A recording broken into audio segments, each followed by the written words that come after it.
Hi friends,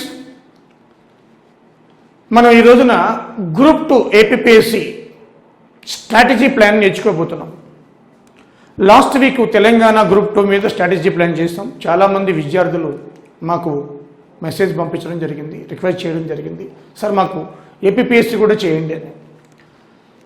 so ఈ students వినతి మేరకు, రిక్వెస్ట్ మేరకు ఈ గ్రూప్ 2 కూడా స్ట్రాటజీ ప్లాన్ చేస్తున్నాం. గత 4 months నుంచి కూడా అటు ఆంధ్ర కావచ్చు, ఇటు ఇండియా కావచ్చు, తెలంగాణ కావచ్చు, ఎంటైర్ ఇండియాలోనే 4 months నుంచి కూడా మనం విద్యార్థులందరూ కూడా ఇంటినే ఉన్నారు.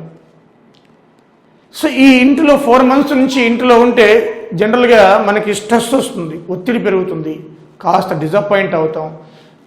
పేపర్లో చూస్తున్నాం మనం, గవర్నమెంట్ యొక్క రెవెన్యూ పడిపోతుందని, అసలే ఆంధ్రప్రదేశ్ డెఫిసిట్ బడ్జెట్లో ఉంది, నోటిఫికేషన్స్ వస్తాయా రావా, ఇదొకటి. సో ఇప్పుడు నాకు తెలిసిన సమాచారాన్ని మీతో షేర్ చేసుకోవాలనుకుంటున్నాను. నోటిఫికేషన్స్ డిలే అయినా recruitment is a continuous process, అది ఆగదు. ఈ సంవత్సరం కాలితో వచ్చే సంవత్సరం. సో ముఖ్యంగా జగన్మోహన్ రెడ్డి గారు ఆయన బిఫోర్ ఎలక్షన్ ముందే చెప్పారు. అదేవిధంగా క్యాలెండర్ రిలీజ్ చేయాలి మార్చిలో ఏపీపీఎస్సీ, కానీ డిలే అయింది కరోనా వల్ల. ఆగస్టులో అంటున్నారు. ఈ మంత్లో కూడా మనకి కొంతమంది లీడర్సు, నిరుద్యోగ నాయకులు కూడా వెళ్ళి ఏపీపీఎస్సీని కలుస్తారు, కలిసే ప్రణాళికలు కూడా ఉన్నారు. అవన్నీ జరుగుతున్నాయి. బట్ ఇక్కడ చూస్తే మనకి ఈ జూన్ దాటిపోయింది. అంటే ఫైనల్ ఇయర్ డిగ్రీ ఉన్న వాళ్ళు, బీటెక్ కావచ్చు, అటు కామన్ డిగ్రీ కావచ్చు, వీళ్ళందరూ కూడా వచ్చేసారు, ఎగ్జామ్ లేకుండానే పాస్ అయిపోయారు. కొత్త బ్లడ్ వచ్చి చేరింది. వాళ్ళకి ఈ గ్రూప్స్ మీద అవగాహన తెలియదు, పాత వాళ్ళకి కాస్త ఐడియా ఉంటుంది. బట్ వాళ్ళ కోసం కూడా దీన్ని చేయవలసి వస్తుంది. ఎవరైతే కాంపిటేటివ్లోకి వెళ్ళాలి, ఏపీపీఎస్సీ గ్రూప్స్ రాయాలి అని కోరిక ఉందో వాళ్ళ కోసము దీన్ని అందించడం జరుగుతుంది. అదేవిధంగా మనకి ఈ స్ట్రాటజీ వల్ల ఏమర్థమవుతుంది అంటే, ఓహో ఈ సబ్జెక్ట్స్ మీద వెయిటేజ్ ఉందా, ఇవి చదవాలా, క్వశ్చన్స్ ఈ విధంగా వస్తాయా, సిలబస్ ఇదా అని ఒక అవగాహన ఉంటే అప్పుడు మనకి ఈజీ అవుతుంది. మనం ఒక శత్రువు మీద దాడి చేసినప్పుడు ఆ లోటుపాట్లు మనం ముఖ్యంగా గమనించాలి. అప్పుడు స్ట్రాటజీ ప్లాన్ చేసుకోవాలి. ఆ శత్రువు సైన్యం ఎంత, వాటి దగ్గర వెపన్స్ ఏమున్నాయి. ఇప్పుడు ఇండియా చైనా చూడండి, స్ట్రాటజీలో ఏ విధంగా వెళ్ళామో అలా ఒక శత్రువు మీద దాడి చేస్తున్నప్పుడు మన గోల్ ఒక శత్రువు అయినప్పుడు ఆ శత్రువు యొక్క మనకి స్ట్రాంగ్ పాయింట్స్ ఏంటి, వీక్ పాయింట్స్. అలాగే ఈ గ్రూప్ 2 ఎగ్జామ్స్లో కూడా ఏ టాపిక్స్ మీద ఫోకస్ చేస్తే మనకి ఎక్కువగా మార్క్స్ వస్తాయి, క్వశ్చన్స్ ఎక్కడి నుంచి వస్తాయి, ఎలా అడుగుతాడని అవగాహన వస్తుంది. ముందు సిలబస్ మీద కమాండ్ ఉండాలి. సో దానికోసము మీకు మీ ముందుకు తీసుకురావడం జరుగుతుంది రూపాయిఎస్ అకాడమీ. ఓకే, అదేవిధంగా ఇది ఏపీపీఎస్సీ చూస్తే మనకి ఇక్కడ క్యాలెండర్ వస్తుందా రాదా, ఈ సంవత్సరం నోటిఫికేషన్ వస్తుందా రాదా. క్యాలెండరు, నోటిఫికేషను అవంతటి అవే వస్తాయి, కాలం ఎప్పటికీ ఆగదు. కరోనా వచ్చిందని డే ఆగుతుందా, క్యాలెండర్ మారడంలే. కరోనా వచ్చిందని భోజనం మానేస్తున్నావా, తినడం ఆపుతున్నావా నువ్వు? లేదు కదా. సో మన యాక్టివిటీస్ జరుగుతున్నాయి, కాదు రెవెన్యూ తగ్గింది, మొబిలిటీ కాస్త తగ్గింది, కాస్త ఇబ్బందిగా ఉంది, స్టేట్ గవర్నమెంట్స్ ఆదాయం కోల్పోయింది, ఇప్పుడు నెమ్మదిగా గాడిన పడుతుంది, వ్యాక్సిన్ వచ్చే వరకు కాస్త ఇబ్బందికర పరిస్థితులు. బట్ మన లైఫ్ మనకి ఇంపార్టెంట్, ఎవరి లైఫ్ వాళ్ళకి ఇంపార్టెంట్. మన గోల్ ఒకటి ఉంది. ఏంటి ఆ గోల్? గ్రూప్ 2. ఆ గోల్ని కొట్టాలంటే ఈ 1 year, 6 నెలల్లో, 1 year, 3 months, 4 months మన ఈ టైం అంతా వేస్ట్ చేసుకుంటే వేస్ట్ అయినట్టే కదా, తిరిగి తీసుకురారు, కెనాట్ రీబ్యాక్. సో ఆ ఉద్దేశంతో ఈ ప్రిపరేషన్ స్ట్రాటజీ చేయడం జరుగుతుంది. ఓకేనా. సో దీంట్లో చూస్తే మనకి APPSC group 2 general studies and mental ability syllabus examination pattern. దీంట్లో first 2 stages examination. First stage ఏంటంటే prelims exam, prelims screening test అంటారు దీన్ని. Prelims exam screening test. దీంట్లో స్క్రీనింగ్ టెస్ట్లో నెంబర్ ఆఫ్ క్వశ్చన్స్ 150 ఉంటాయి, నెంబర్ ఆఫ్ మార్క్స్ 150 ఉంటాయి. 150 questions, 150 marks. Each question carries 1 mark. అయితే minutes వేయలేదు ఇక్కడ వాళ్ళు. 150 minutes అంటే 2.5 hours. 150 questions, 150 marks, 150 minutes. అది మరి దీంట్లో ఏముంటాయి సార్? స్క్రీనింగ్ టెస్ట్ అన్నారు కదా. స్క్రీనింగ్ టెస్ట్ ఒకటే ఎగ్జామ్ ఉంటుంది, single exam, single stage exam. Screening test ఒకటే ఉంటుంది. మరి దీంట్లో ఏ సబ్జెక్ట్స్ ఉంటాయి? 3 ఉంటాయి. ఒకటేమో general studies and mental ability, రెండోదేమో social and cultural history of Andhra Pradesh and Indian constitution మూడోది planning and economy. Planning and economy మూడు కూడా 50 50 50 50 150 50 each topic 150. There is a 1/3 negative mark. 1/3 negative mark ఉంది, నెగిటివ్ మార్క్. అదే తెలంగాణ వాళ్ళకి లేదు, తెలంగాణ వాళ్ళకి ప్రిలిమ్సే లేదు, అంటే స్క్రీనింగ్ టెస్ట్ లేదు. 1/3 నెగిటివ్ మార్క్ ఉంది. ఇకపోతే తర్వాత మనం చూడొచ్చు, ఈ స్క్రీనింగ్ టెస్ట్ అయిపోయిన తర్వాత ఈ స్క్రీనింగ్ టెస్ట్లో మనకి 1:50 1:12. ఇది 1:12 ఉదయ భాస్కర్ వచ్చిన తర్వాత మార్చారు. ఇంతకుముందు 1:50 ఉండేది, దాన్ని 1:12 or 13కి మార్చారు. సో ఇది మనకి స్క్రీనింగ్ టెస్ట్. తర్వాత మనం చూస్తే గ్రూప్ 2 మెయిన్స్ ప్యాటర్న్ చూడండి ఒకసారి. Group 2 mains pattern. Mains pattern ఏ విధంగా ఉంది అంటే 2 స్టేజెస్ అనమాట. మెయిన్స్ ప్యాటర్న్ చూసుకుంటే మనకి ఇది paper 1 general studies and ability. ఇక్కడ పేపర్ 1 వచ్చేటప్పటికి అది ప్రిలిమ్స్లో మార్కులు మెయిన్స్లో కలపరు. That remember it. ప్రిలిమ్స్లో నీకు 150కి 150 వచ్చినా no use, just screening test అంతే. అది ప్రిలిమ్స్లో మార్కులు మెయిన్స్లో కలవవు. దీంట్లో general studies and mental ability 150 questions, 150 marks, 150 minutes. మళ్ళీ ఈచ్ క్వశ్చన్ 1 minute. అది అన్నీ 150 మినిట్స్ ఇస్తారు టైము. 150 questions, 150 marks. అదేవిధంగా second paper social history of Andhra Pradesh, that is the history of various social and cultural moments in Andhra Pradesh. And second general over view of the Indian constitution. ఈ రెండు కలిపి 75 75 150 ఇక్కడ కూడా అంతే. 150 మినిట్స్ అంటే 2.5 hours. 150 minutes, 150 questions, 150 marks. అలాగే third paper planning in India and Indian economy, contemporary problems and developments in rural society with special reference to Andhra Pradesh. ఇవి కూడా అంతే. అంటే ఆంధ్ర ఎకానమీ, ఇండియన్ ఎకానమీ అన్నట్టు సింపుల్గా మనం చెప్పుకోవాలంటే 75 75. ఇక్కడ కూడా 150 మినిట్స్, 150 క్వశ్చన్స్, 150 మార్క్స్. టోటల్ మనకి మార్క్స్ ఎన్ని అంటే 450 మార్క్స్. టోటల్ ఎన్ని మార్క్స్ మనకి 450 మార్క్స్. ఇది ఈ 450 మార్క్స్కి ఇది మనకి టోటల్ పేపర్ ఉంటుంది. ఇవే మనకి రిజల్ట్లో మెరిట్ తీస్తారు. అవుట్ ఆఫ్ 450 ఎన్నో వచ్చినాయి.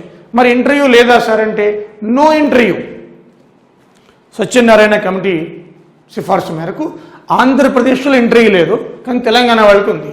So no interview, only pure written merit. అది మెయిన్స్, ప్రిలిమ్స్ కూడా కాదు, ఓన్లీ రిటర్న్ మెరిట్. ఓకేనా? ఇక్కడ చూడండి నోట్ ఇచ్చారు, 1/3 నెగిటివ్ మార్క్ అని ఇచ్చారు. 1/3 అంటే 3 క్వశ్చన్స్ రాంగ్ చేస్తే మనకి 1 మార్క్ ఎగిరిపోతుంది. So 1/3 negative mark. ఇది చూసుకోవాలి ఒకసారి మీరు. ఓకేనా? సో దిస్ ఇస్ ద మనకి ప్యాటర్న్ అనమాట. అంటే prelims screening test 150 only, mains అయితే ప్రిలిమ్స్లో మెయిన్స్లో ఒకటే syllabus. This is the advantage of the students. This is the remember it. ప్రిలిమ్స్లో ఒక సిలబస్, మెయిన్స్లో ఒకటి కాదు. ఈ యొక్క సిలబస్ కన్సైజ్ చేసి 150 ఇచ్చేది 50 ఇస్తారు, ఇక్కడ కూడా 50 ఇస్తారు, ఇక్కడ 50. ఈ సిలబసే మనకి ఆటోమేటిక్గా ప్రిలిమ్స్లో ఉంది, ప్రిలిమ్స్లో అది మెయిన్స్లో ఉంటుంది. This is the advantage of student. Okay, ఇది ముఖ్యంగా మనకి 2 స్టేజెస్. నో ఇంటర్వ్యూ ఇక్కడ రాస్తున్నాను, నో ఇంటర్వ్యూ లేదు, నో ఇంటర్వ్యూ. ఓకే,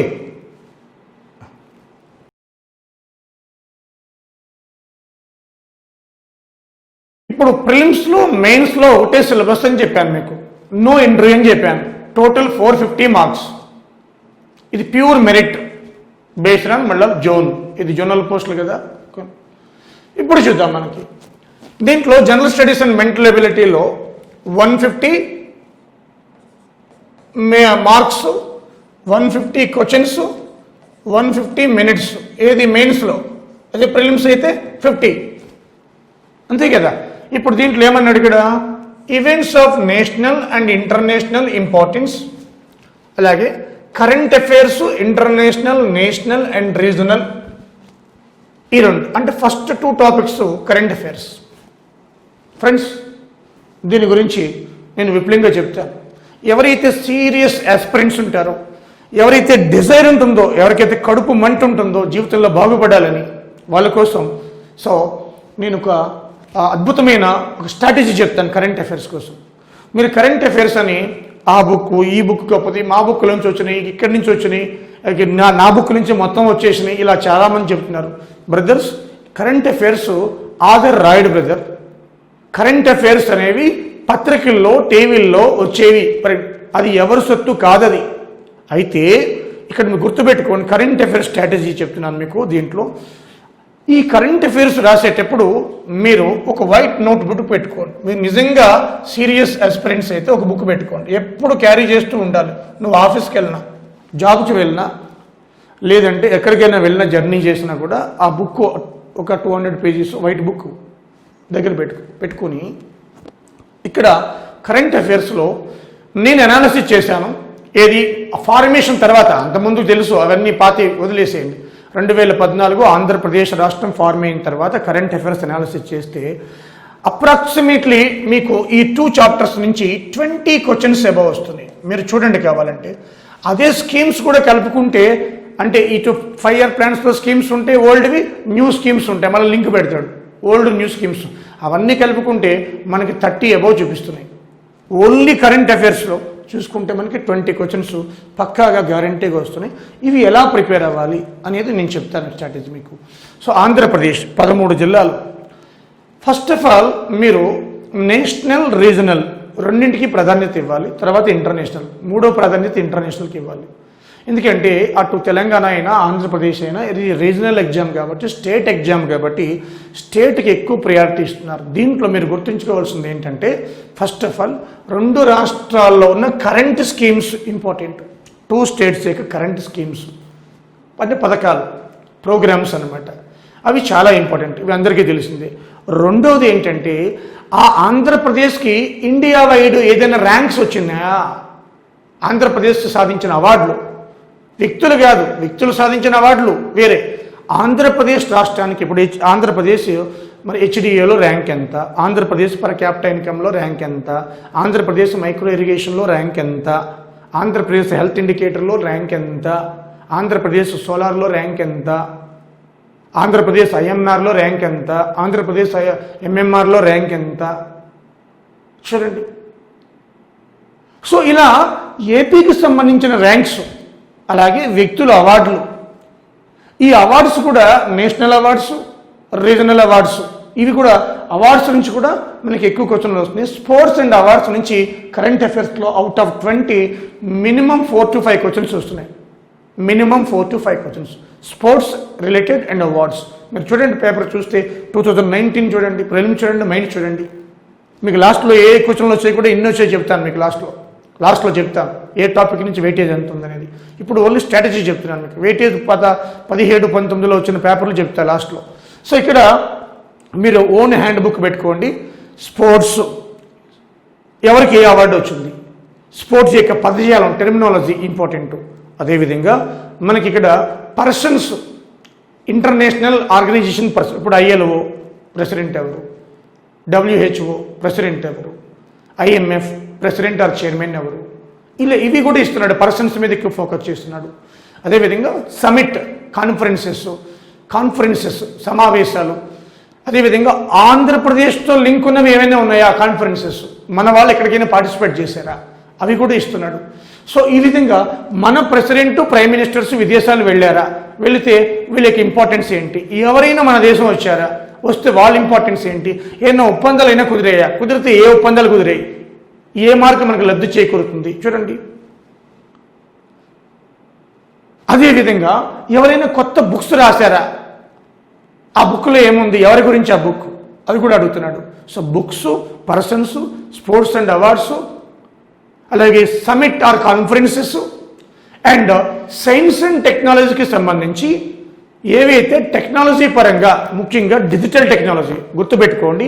ఇప్పుడు వస్తున్న చైనా యాప్స్ 59 మనం బ్యాన్ చేసినాం కదా, టిక్టాక్ నుంచి అన్నీ కలిసి. ఈ డిజిటల్ టెక్నాలజీ కొన్ని పదజాలం ఇస్తున్నాడు. మీరు 17లో ఇచ్చాడు, 19లో కూడా ఇచ్చాడు. ఈ డిజిటల్ టెక్నాలజీ మీద మీరు డిజిటల్ టెక్నాలజీ టెర్మినాలజీ అని రాసుకొని 4G అంటే ఏంటి, 4Gకి ఇండికేషన్ LTE అంటే ఏంటి చూడండి. అట్లా ఏవైతే కొత్త టెక్నాలజీ వస్తున్నాయో, కొత్త సాఫ్ట్వేర్ వస్తుందో ఇప్పుడు క్లౌడ్ అంటే ఏంటి, what is the meaning of cloud technology అంటే ఏంటి, విర్చువల్ ఇమేజ్ టెక్నాలజీ అంటే ఏంటి, ఇలా కొత్త కొత్త టెక్నాలజీ వస్తుంది కదా. ఆ టెక్నాలజీ మీద మీరు నోట్స్ రాసుకోండి. కంపల్సరీ 4 క్వశ్చన్స్ వస్తున్నాయి. డిజిటల్ విలేజ్ కావచ్చు, లేకపోతే భీమ్ ఇది కావచ్చు, పేటిఎం నుంచి భీమ్ వరకు మనం వాడుతున్నాం టెక్నాలజీ. ఇప్పుడు మనం వాడే టెక్నాలజీ మీద మన అవగాహన ఉండాలి. టెక్నాలజీ బేస్డ్ క్వశ్చన్స్ 4 to 5 వస్తున్నాయి. సో కరెంట్ అఫైర్స్ గుర్తుపెట్టుకోండి అది. సో చాలా ఇంపార్టెంట్ అది. సో అదేవిధంగా మనకి చూస్తే ఇంటర్నేషనల్ ఆర్గనైజేషన్స్ వాళ్ళ యొక్క అధిపతులు ఎవరైతే ఉన్నారో అవి కూడా ఇస్తున్నాడు. మన స్టేట్ సాధించిన ర్యాంక్స్ కూడా ఇస్తున్నాడు, ఆంధ్రప్రదేశ్ సాధించిన ర్యాంక్స్ కూడా ఇస్తున్నాడు. సో ఇవన్నీ కూడా ఇదే కరెంట్ అఫైర్స్లో మీరు బడ్జెట్, కరెంట్ బడ్జెట్, అది కరెంట్ అఫైర్లు ఇచ్చేసి అది ఎకానమీలోకి వస్తుంది. బడ్జెట్ 2020-21 బడ్జెట్ కంపల్సరీ చూసుకోవాలి. ఏ సెక్టర్కి ఎంత కేటాయించారు, ఇవి కూడా కరెంట్ అఫైర్సే. సో ఇవన్నీ కూడా మనం గవర్నమెంట్ కొత్తగా చేపట్టిన ప్రోగ్రామ్స్ కావచ్చు, అమ్మ ఒడి నుంచి అన్నీ కూడా రైతులకి ఇచ్చే ప్రోగ్రామ్స్ నుంచి ఇన్సూరెన్స్ వరకు అన్ని ప్రోగ్రామ్స్ ఒక నోట్స్ రాసుకోవాలి. ఆ నోట్స్ కూడా ఎవరు స్టార్ట్ చేశారు, ఎప్పుడు స్టార్ట్ చేశారు కాదు, దానికంటే ఇంపార్టెంట్ ఎవరు బెనిఫిషరీస్, బెనిఫిట్ ఏంటి, అసలు ఈ ప్రోగ్రామ్ యొక్క పర్పస్ ఏంటి, ప్రోగ్రామ్ పర్పస్, ఆ మనీ షేర్ ఎవరు చేసుకుంటారు, సెంట్రల్ ఎంత స్టేట్ ఎంత, అది వాటి మీద ఫోకస్ పెట్టాలి. సో నువ్వు ఓన్గా రాసుకోవాలి. దీనికి ఏంటంటే ఈ కరెంట్ అఫైర్స్కి లోకల్ పేపర్ ఏదోటి, ముఖ్యంగా నేను సజెస్ట్ చేస్తాను సాక్షి పేపర్. ఎందుకంటే ఇంతకుముందు చంద్రబాబు నాయుడు ఉన్నప్పుడు ఈనాడు పేపర్ సజెస్ట్ చేసేవాడిని, ఇప్పుడు సాక్షి పేపర్. దాంట్లో ప్రతి ప్రోగ్రామ్ని, చిన్న ప్రోగ్రామ్ని కూడా పెద్ద హైలైట్ చేస్తాడు కాబట్టి దాంట్లో దానికి మొత్తం థీమ్ తెలుస్తుంది. ఇంగ్లీష్ మీడియం వాళ్ళు హిందూ పేపరు లేదా టైమ్స్ ఆఫ్ ఇండియా, లేదా ఆల్టర్నేటివ్ లేదు. సో నువ్వు తయారు చేసుకో, 2-3 పత్రికలు దగ్గర వేసుకుంటే మనకి ఆటోమేటిక్గా టోటల్ కంప్లీటెడ్ ఇంటర్నేషనల్ నుంచి రీజనల్ వరకు అన్ని అంశాలు దాంట్లోకి వచ్చేస్తాయి. ఎగ్జామినర్ కూడా మనలాంటి హ్యూమన్, మానవుడే, దేవుడు పేపర్ ఇవ్వడు, గాడ్ ఇవ్వడు కదా. ఆయన కూడా 2-3 పత్రికల కంటే ఎక్కువ చూడలేడు రోజుకి, అన్నీ కవర్ అయిపోతాయి 2-3 పేపర్స్ చూస్తే. మరి 2-3 పేపర్స్లో ఎలా మనం ప్రిపేర్ అవ్వాలి, పేపర్ చదువుకుంటూ కూర్చుంటే టైం అయిపోతుంది కదా. అంటే మనకి పొలిటికల్గా, టెక్నాలజీ పరంగా, సైన్స్ అండ్ టెక్నాలజీ పరంగా, సైన్స్ పరంగా, ఇన్నోవేషన్స్ పరంగా, వ్యక్తుల పరంగా, స్పోర్ట్స్ పరంగా ఏవైతే అంశాలు, సమావేశాల పరంగా ఏవైతే న్యూస్లోకి వచ్చాయో అవి రాసుకోవాలి. ప్రతి పనికి వాళ్ళని వసుంధర పేజీ జోలికి పోమాకండి. బిజినెస్ కాలంలో కూడా దానికి వెళ్ళవసరం లేదు, మనకి పెద్దగా ఉపయోగపడుతుంది కొన్ని అగ్రిమెంట్స్ తప్ప. సో మనకు ఉపయోగపడేవి సమావేశాలు, వ్యక్తులు, ఏవైనా science and technology innovations, books, authors, ప్రముఖ వ్యక్తులు చనిపోయిన వాళ్ళు ఏం సాధించారు, సొసైటీకి ఏం మేలు చేశారు, ప్రముఖ వ్యక్తులకు వచ్చిన అవార్డులు ఏంటి, ఇలాంటివి మనం నోట్స్ రూపంలో మన ఓన్ హ్యాండ్ రైటింగ్తో రాసుకోవాలి. ఓకేనా. సో ఇది ముఖ్యంగా. అలాగే general science and its applications to day to day life, contemporary developments in science and technology and information technology. చూడండి, వీటి నుంచి ఇవి guarantee questions, minimum 15, minimum 10 above guarantee. ఎక్కువగా మనకి ఈ జోగ్రఫీ తర్వాత జోగ్రఫీ, కరెంట్ అఫైర్స్, సైన్స్, ఈ మూడింటి నుంచి ఎక్కువ క్వశ్చన్లు వస్తున్నాయి, ప్రిలిమ్స్ అయినా మెయిన్స్ అయినా. మీరు గుర్తుపెట్టుకోండి, నేను ఒకటే చెప్పాను మీకు, మీరు చూడండి, మీకు చెప్తాను తర్వాత కూడా. జోగ్రఫీ అది ఏపీనా ఇండియనా, రెండు కలిపి, మళ్ళీ వరల్డ్ ఏమి లేదు. AP, Indian geography, current affairs, general science and technology, ఈ మూడింటి నుంచి ఎక్కువ క్వశ్చన్లు వస్తున్నాయి మనకి. మీరు పేపర్లు చూస్తే గ్రూప్ 2లో ఈ మూడే మేజర్ సింహభాగం అనమాట. సో దీంట్లో మనకి శాటిలైట్స్ కావచ్చు, న్యూక్లియర్ టెక్నాలజీ కావచ్చు, మిస్సైల్స్ టెక్నాలజీ కావచ్చు, స్పేస్ అప్లికేషన్స్ కావచ్చు, జనరల్ సైన్స్, విటమిన్స్ కావచ్చు, మినరల్స్ కావచ్చు, డిసీజ్ కావచ్చు. ఇప్పుడు ముఖ్యంగా జనరల్ సైన్స్లో గుర్తుపెట్టుకోండి, కరోనా ఎఫెక్ట్ వల్ల మీకు ప్యాథాలజీ అంటే డిసీజ్, ముఖ్యంగా హ్యూమన్ డిసీజ్, ముఖ్యంగా వైరస్ డిసీజ్, ఈ వైరస్ వల్ల వచ్చే డిసీజ్, యాంటీబాడీస్, యాంటీజెన్స్, వ్యాక్సినేషన్, వీటి మీద ఎక్కువ క్వశ్చన్లు వస్తాయి. 10 క్వశ్చన్లు వచ్చిన ఆశ్చర్యపోవాల్సిన లేదు ఆ ఒక్క టాపిక్ నుంచి. కాబట్టి ఇప్పుడు జనరల్ సైన్స్ పాత్ర ప్రధానంగా ఉంటుంది నెక్స్ట్ ఎగ్జామ్స్లో, మీకు గుర్తుపెట్టుకోండి. సో కమింగ్ ఎగ్జామ్స్లో డ్యూ టు కరోనా మనకి virus disease, bacterial disease, protozoa, worms disease, pathology, vaccinations మీద మనకి ఆల్రెడీ వ్యాక్సినేషన్ ప్రోగ్రామ్ నడుస్తున్నాయి ఇండియాలో. ఏ వ్యాక్సిన్ ప్రోగ్రామ్ ఎప్పుడు స్టార్ట్ అయింది, ఏం మనం సాధించాం, ఇండియాలో ఎరాడికేషన్ చేసిన వ్యాధులు ఏమున్నాయి, what kind of disease we completely eradicated, small pox eradicate చేసాం, పోలియో ఎరాడికేట్ చేసాం మనం, ఏ వ్యాధులు ఎరాడికేట్ చేస్తాం, ఏం టార్గెట్గా పెట్టుకున్నాం, మలేరియా ఎప్పుడు పెట్టుకున్నాం, టీబీ ఎప్పుడు పెట్టుకున్నాం, టీబీ వ్యాధిని ఎప్పుడు నిర్మూలించాలని పెట్టుకున్నాం, మలేరియా వ్యాధిని ఎప్పుడు నిర్మూలించాలని పెట్టుకున్నాం, ఇవన్నీ కూడా సైన్స్లోకి వస్తాయి. ఇది సింహభాగం ఇది కూడా, ఓకేనా. తర్వాత చూస్తే మనకి social economic and political history of modern India with Mphasis on Indian national movement. Brothers, నేను ఇది చదవద్దని అనడం లేదు, కానీ నేను 2017 గ్రూప్ 2 పేపర్ అనాలిసిస్ చేశాను జనరల్ స్టడీస్లో. ఈ 19 పేపర్ అనాలిసిస్ చేశాను, మీరు కూడా చూడొచ్చు. మీకు నిజమా కాదనేది పేపర్ నెట్లో దొరుకుతుంది, కానీ వీటి మీద చాలా తక్కువ ఫోకస్ పెట్టాడు బ్రదర్స్. హార్డ్లీ 3-4 క్వశ్చన్ కూడా లేదు, హార్డ్లీ 3-4 క్వశ్చన్స్ కూడా లేవు వీటి మీద ఫోకస్. అది కూడా రిలీజియస్ మూమెంట్స్ నుంచి ఇచ్చాడు, అలాగే కమింగ్ ఆఫ్ యూరోపియన్ సెటిల్మెంట్స్ గురించి ఇచ్చాడు. సో ఇది చదవద్దు అనడం లేదు, ఇది తర్వాత ప్రయారిటీ ఇవ్వండి, ఫస్ట్ ఇచ్చే ప్రయారిటీ ఇవ్వండి. ఇప్పుడు అలా ఇవ్వాలని రూల్ ఏం లేదు, మళ్ళీ అది కూడా చెప్తున్నాను మీకు. 17లో తగ్గించాడు, 3-4 క్వశ్చన్స్ వచ్చాయి, అలాగే 19లో కూడా తక్కువ వచ్చాయి కదా. మరి నెక్స్ట్ 2020-21లో పెంచొచ్చా, తగ్గిస్తాడా, లేదా ఇలాగే ఇస్తాడా, అది రూల్ ఏమి లేదు. అంటే వాటిని కోట్ చేశాను మీకు. దీంట్లో ఏపీకి సంబంధించి చదవండి, ఎందుకంటే ఏపీ హిస్టరీలో ఉంది ఆల్రెడీ. అడుగుతున్నాడు AP history related, already AP history మనకు ఉంది 75 క్వశ్చన్స్. కాబట్టి వాడు ఏం చేస్తున్నాడు, వీటి యొక్క ప్రియారిటీ తగ్గిస్తున్నాడు. అయితే ఇచ్చే ఆ 3-4 క్వశ్చన్లు ఎలా ఇస్తున్నాడంటే, బ్రిటిష్ సెటిల్మెంట్స్ ఆంధ్రాలో, మచిలీపట్నంలో, కోరంగిలో, భీమునిపట్నం, ఇప్పుడు భీమునిపట్నం ఉంది, డచ్ సమాధులు, ఆంధ్రాలో డచ్ సమాధులు ఒకే చోట ఉన్నాయి, చనిపోయిన వాళ్ళు అక్కడ పూర్తి చేశారు. మరి ఈ బ్రిటిష్ వాళ్ళకి కుతుబ్ షాహీల్కి రిలేషన్ లింక్ ఏంటి, వాటి మీద క్వశ్చన్స్ వస్తున్నాయి, మీరు చూడండి కావాలంటే. సో అవి చూడండి ఒకసారి, బ్రిటిష్ వాళ్ళ సెటిల్మెంట్స్ చూడండి, బ్రిటిష్ వాళ్ళకి అంటే ఆంధ్రాకి కుతుబ్ షాహీల్కి లింక్ ఏంటి, అది ఇంపార్టెంట్, అవి చూడండి. అదే వైస్రాయ్స్ గవర్నర్ జనరల్స్ పెద్దగా ఫోకస్ ఏం పెట్టడం లేదు. ఈసారి ట్రంప్ సబర్మతి ఆశ్రమం వచ్చారు కాబట్టి దండి సత్యాగ్రహం, గాంధీ గురించి ఆ దండి సత్యాగ్రహం అది చూసుకోండి, చాలా ఇంపార్టెంట్. ఎందుకంటే వరల్డ్ వైడ్ పాపులర్ అయింది కదా, ట్రంప్ వచ్చారు, అహ్మదాబాద్ వెళ్ళారు, సబర్మతి ఆశ్రమం దర్శించాడు కాబట్టి కొంచెం వీటి మీద ఫోకస్ పెట్టచ్చు. ఓకే, సో ఈ రెండు చాలా ఇంపార్టెంట్, మోర్ వెయిటేజ్. ఇది వెయిటేజ్ కాదంటం లేదు, నేను గత పేపర్ని కోట్ చేస్తున్నాను అంతే, మళ్ళీ గుర్తుపెట్టుకోండి. ఓకే, సో అదేవిధంగా Indian polity and governance, constitution issues, publicity, ఇది కూడా 75 మార్క్స్కి ఉంది. అంటే ఈ రెండు ఆల్రెడీ ఏపీ హిస్టరీ, పాలిటీ 150 మార్క్స్కి ఉంది కాబట్టి మెయిన్స్లో, అది నెక్స్ట్ సెకండ్ పేపర్లో ఈ రోల్ తగ్గిస్తున్నాడు. ఈ రెండు ఇచ్చినా కూడా ఆర్టికల్స్ ఇస్తున్నాడు, రోల్ తగ్గిస్తున్నాడు. ఈ రెండు roles polity, history role general స్టడీస్లో తక్కువ ఉంటుంది, అది కూడా ఆర్టికల్స్ రిలేటెడ్ అడుగుతున్నాడు, కాస్త ప్రియంబుల్ రిలేటెడ్ అడుగుతున్నాడు, ఆర్టికల్ రిలేటెడ్, ప్రియంబుల్ రిలేటెడ్. తర్వాత మనకి స్టేట్ లెజిస్లేచర్ రిలేటెడ్, పార్లమెంట్లో 1-2 క్వశ్చన్లు వస్తున్నాయి. ఈ 4 పాయింట్స్ కూడా మనకి అవే క్వశ్చన్లు వస్తున్నాయి, 4-5, అందుకంటే ఎక్కువ కూడా రావడం లేదు. సో ఈ రెండు కూడా, ఎందుకంటే ఈ రెండు సెకండ్ పేపర్లో ఉన్నాయి 150 క్వశ్చన్స్కి, కాబట్టి జనరల్ స్టడీస్లో తక్కువ ప్రియారిటీ ఇస్తున్నాడు. అర్థమవుతుందా నేను చెప్పింది? ఇది సెక్షన్ ఏ కదా, అది మెయిన్స్లో సెకండ్ పేపర్లో ఉన్నాయి, అలాగే ఇక్కడ సెక్షన్ బిలో ఉన్నాయి, ఈ రెండే ఉన్నాయి మళ్ళీ. అంటే ఏపీ హిస్టరీ, కాన్స్టిట్యూషన్, కాబట్టి తక్కువ క్వశ్చన్స్ వస్తున్నాయి రెండు కూడా. ఇకపోతే మనకి ఈ గవర్నెన్స్ ఇనిషియేటివ్స్ అన్నాడు, ఇది కరెంట్ డేటాలోకి వస్తుందమ్మా. డిజిటల్ కోర్ట్ ఏది, ఫస్ట్ ఈ కోర్ట్ ఏది, అలాంటివి వస్తూ ఉంటాయి. ఫస్ట్ మొబైల్ కోర్టు, లేకపోతే ఫస్ట్ ఈ కోర్ట్ ఏది అని ఇస్తూ ఉంటాడు. సో అలాగే డిజిటల్ టెక్నాలజీ ఫస్ట్ ఇప్పుడు లాంచ్ చేసింది, అంతా టెక్నాలజీ కదా. అప్పుడు మనమంతా కూడా ఎడ్యుకేషన్ ఆన్లైన్ అయిపోయింది, ఇప్పుడు ఈ లెర్నింగ్ కదా, ఈ పరిపాలనలోకి వచ్చేస్తుంది. విర్చువల్ మీటింగ్లు పెట్టుకుంటున్నాం, జూమ్లో మీటింగ్లు పెడుతున్నారు, ఇదంతా కూడా. సో ఆ తర్వాత మనం చూస్తే ఇక్కడ చూడండి, మేజర్ సబ్జెక్ట్ వస్తుంది. Friend, major subject Geography of India with focus on Andhra Pradesh.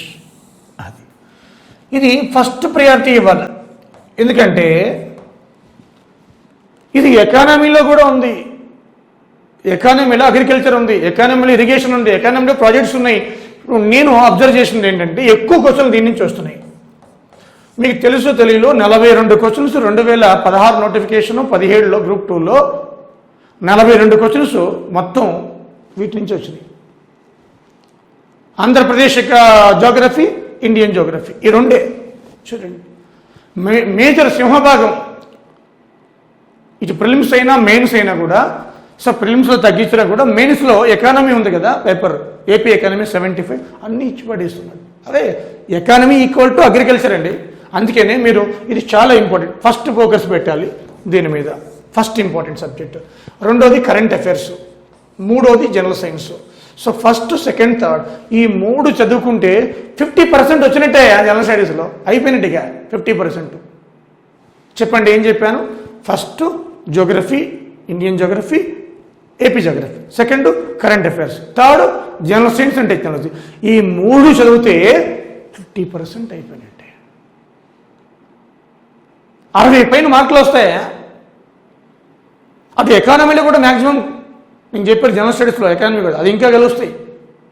So ఈ స్ట్రాటజీ ఏ విధంగా ఉండాలా అది, ఓకేనా?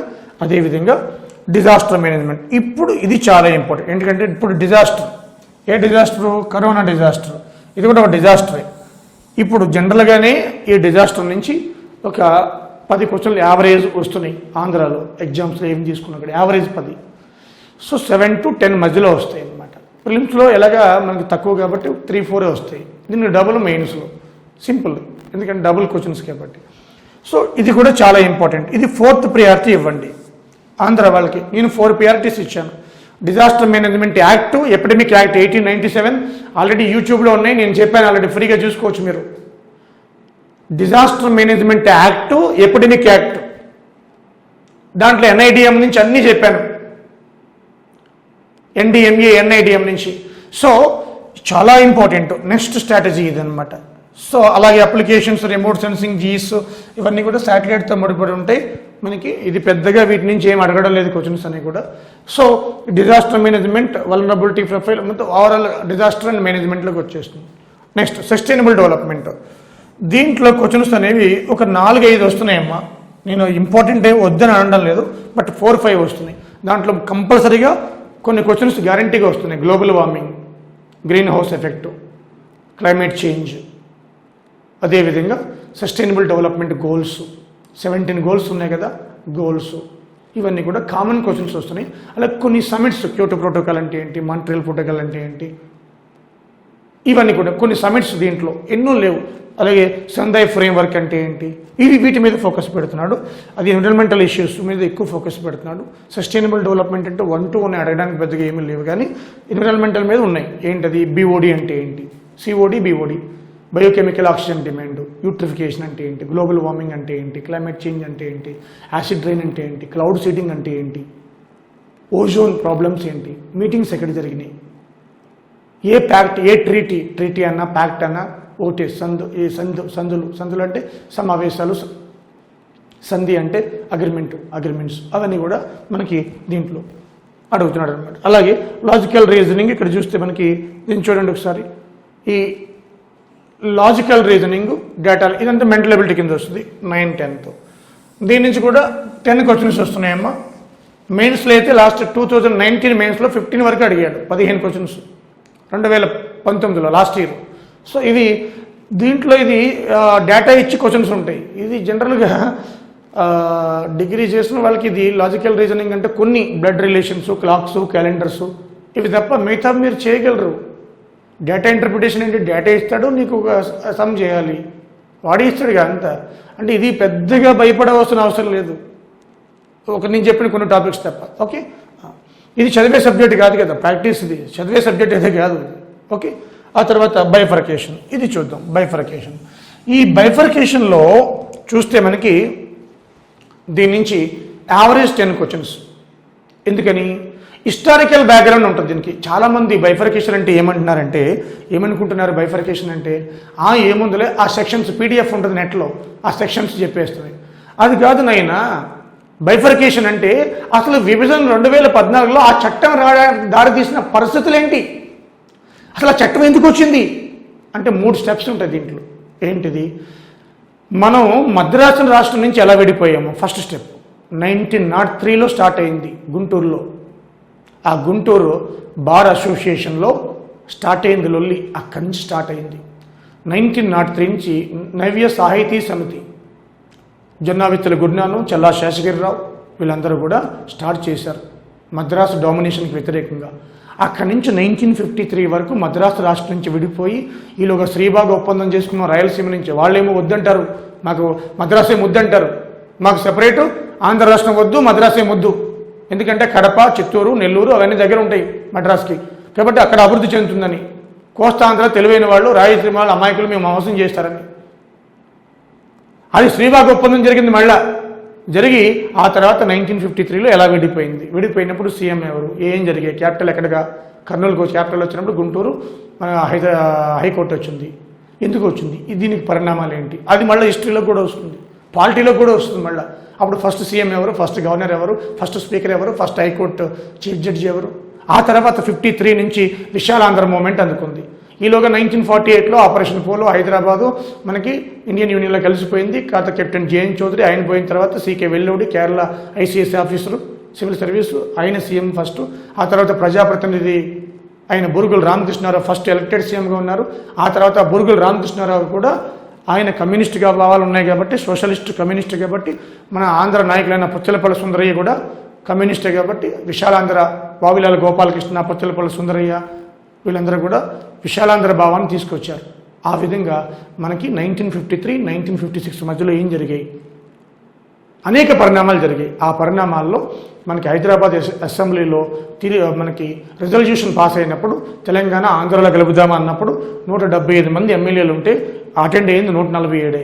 మిగతా వాళ్ళు అటెండ్ కాలే. వాళ్ళందరూ కూడా బీదర్ కావచ్చు, గుల్బర్గ్ కావచ్చు, ఔరంగాబాద్ కావచ్చు, వీళ్ళందరూ కూడా పక్క రాష్ట్రాల వాళ్ళు. హైదరాబాద్ సంస్థలలో ఆ రాష్ట్రాలు కూడా ఉంటాయి, కర్ణాటక, మహారాష్ట్ర కూడా. వాళ్ళు అటెండ్ కాలే కాబట్టి 147.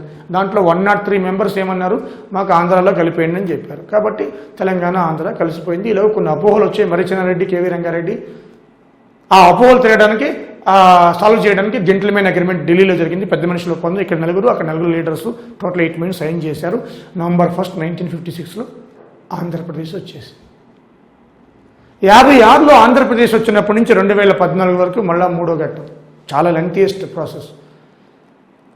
14 ప్రామిసులు చేసినాం, 14 ప్రామిసెస్ చేశారు ఆంధ్ర వాళ్ళు, సీమాంధ్ర వాళ్ళు 14 ప్రామిసులు చేశారు తెలంగాణ వాళ్ళకి. అవి ఎలా వైలేట్ అయ్యాయి, రాజకీయ నాయకులు ఏం చేశారు, తెలంగాణ ఉద్యమం ఎలా స్టార్ట్ అయింది, ఎన్టీ రామారావు వచ్చిన తర్వాత మళ్ళీ ఎలా సద్దుమరిగింది, మళ్ళీ తర్వాత చంద్రబాబు నాయుడు సీఎం అయిన తర్వాత ఎన్టీ రామారావు తర్వాత మళ్ళీ ఉద్యమం ఎలా రూపొందుకుంది, మళ్ళీ ఆ తర్వాత వైఎస్ అపోజిషన్గా ఉన్నప్పుడు ఎలా ఉంది, మళ్ళీ చంద్రబాబు నాయుడు మనకి పార్టీ నుంచి బయటకు వచ్చి కేసీఆర్ గారు, అంతకుముందు చంద్రబాబు గవర్నమెంట్లో ఉండేవారు కేసీఆర్ గారు, అతను 2001లో పార్టీ పెట్టడం, ఆ తర్వాత పరిణామాలు అప్ టు 2014 వరకు యూపీఏ గవర్నమెంట్ కమిటీలు, శ్రీకృష్ణ కమిటీ నుంచి అన్నీ నేర్చుకునేవాళ్ళ. అప్పుడు యాక్ట్ గురించి చదువుకోవాలా. ఇవన్నింటికి నేర్చుకుంటే నీకేమవుతుంది తెలుసా, అదనంగా 6 క్వశ్చన్స్ కలిసి వస్తాయి. ప్లస్ వీటి నుంచి సెక్షన్స్ అన్నీ ఒక 5-6 వస్తాయి, అంటే 10 అబవ్ వస్తాయి. అంటే 10 క్వశ్చన్స్ బైఫర్కేషన్ నుంచి వస్తాయి. నీకు హిస్టారికల్, పొలిటికల్ అన్నీ ఉంటాయి దాంట్లో, కరెంట్ డేటా నుంచి. అది యాక్ట్ అంటే. కానీ మన వాళ్ళు యాక్ట్ అంటే బయట బుక్స్లో ఏం రాస్తున్నారో తెలుసా, ఆ నెట్లో ఉన్న యాక్ట్ని డౌన్లోడ్ చేసి వీడి ఇన్స్టిట్యూట్ పేరు వేసుకుని వీళ్ళు యాక్ట్ని వాళ్ళే తయారు చేసినట్టు. అవి సెక్షన్స్ 108, 12 పార్ట్స్, 13 షెడ్యూల్స్. అది పార్లమెంట్ చర్చ జరిగింది, వాళ్ళు తయారు చేశారు. జిఓఎం తయారు చేసింది, అది గ్రూప్ ఆఫ్ మినిస్టర్స్. ఇది చెప్పేసి వస్తే దులుపుకుంటే ఏమొస్తాయి, 2 వస్తాయి, 2, 3 వస్తాయి, మిగతా 6 ఎక్కడ పోతాయి చూడండి. కాబట్టి historical background is very very important. ఆ తర్వాత క్యాపిటల్ సిఆర్డీ ఎలా ఫామ్ అయింది, సిఆర్డీ మళ్ళీ జగన్ వచ్చిన తర్వాత రద్దు ఎలా అయింది, తర్వాత ఏ కమిటీ మేరకు 3 రాజధానులు పెట్టాడు జగన్, ఇవన్నీ అప్డేట్ తెలుసుకోవాలి దాంట్లో. అది బైఫర్కేషన్ అంటే. ఈ రోజున 3 రాజధానులు జగన్ యూనిఫామ్ డెవలప్మెంట్ కోసం ఏ విధంగా తీసుకొచ్చాడు, దాని సాధ్యాసాధ్యాలు ఏంటి, అంతవరకు మనం అన్నీ నేర్చుకోవాలి. ఇది అంటే ఇప్పుడు నేను మీకు సలహా ఇచ్చేది ఏంటంటే, ఫస్ట్ ఏమిచ్చాను, జియోగ్రఫీ, ఇండియన్ జియోగ్రఫీ, ఏపీ, రెండోది కరెంట్ అఫైర్స్, మూడోది జనరల్ సైన్స్ అండ్ టెక్నాలజీ, నాలుగోది డిజాస్టర్, ఐదోది బైఫర్కేషన్, ఆరోది ఇంకా మెంటల్ ఒకటి వదిలేసాం. ఈ 5 సబ్జెక్టులు చదవండి అయ్యా ఫస్ట్. ఇవి 5 చదవండి ఫస్ట్. 150కి 100 దాటుతాయి, మీకు 150కి 100 దాటుతాయి. You seat good score. నేను చెప్పేది మెయిన్స్లో. ప్రిలిమ్స్ ఏమి బేస్డ్ ఆన్ మనకి ఆ పేపర్ని పెట్టి 1:12 కానీ 1:50 కానీ గొడవ చేస్తే ఓకే. సో ఇది ముఖ్యంగా మనకి జనరల్ స్టడీస్ సిలబస్. అది ప్రిలిమ్స్ అయినా మెయిన్స్ అయినా ఇదే, దాంట్లో కూడా ఇదే ఉంటుంది మళ్ళీ. Okay.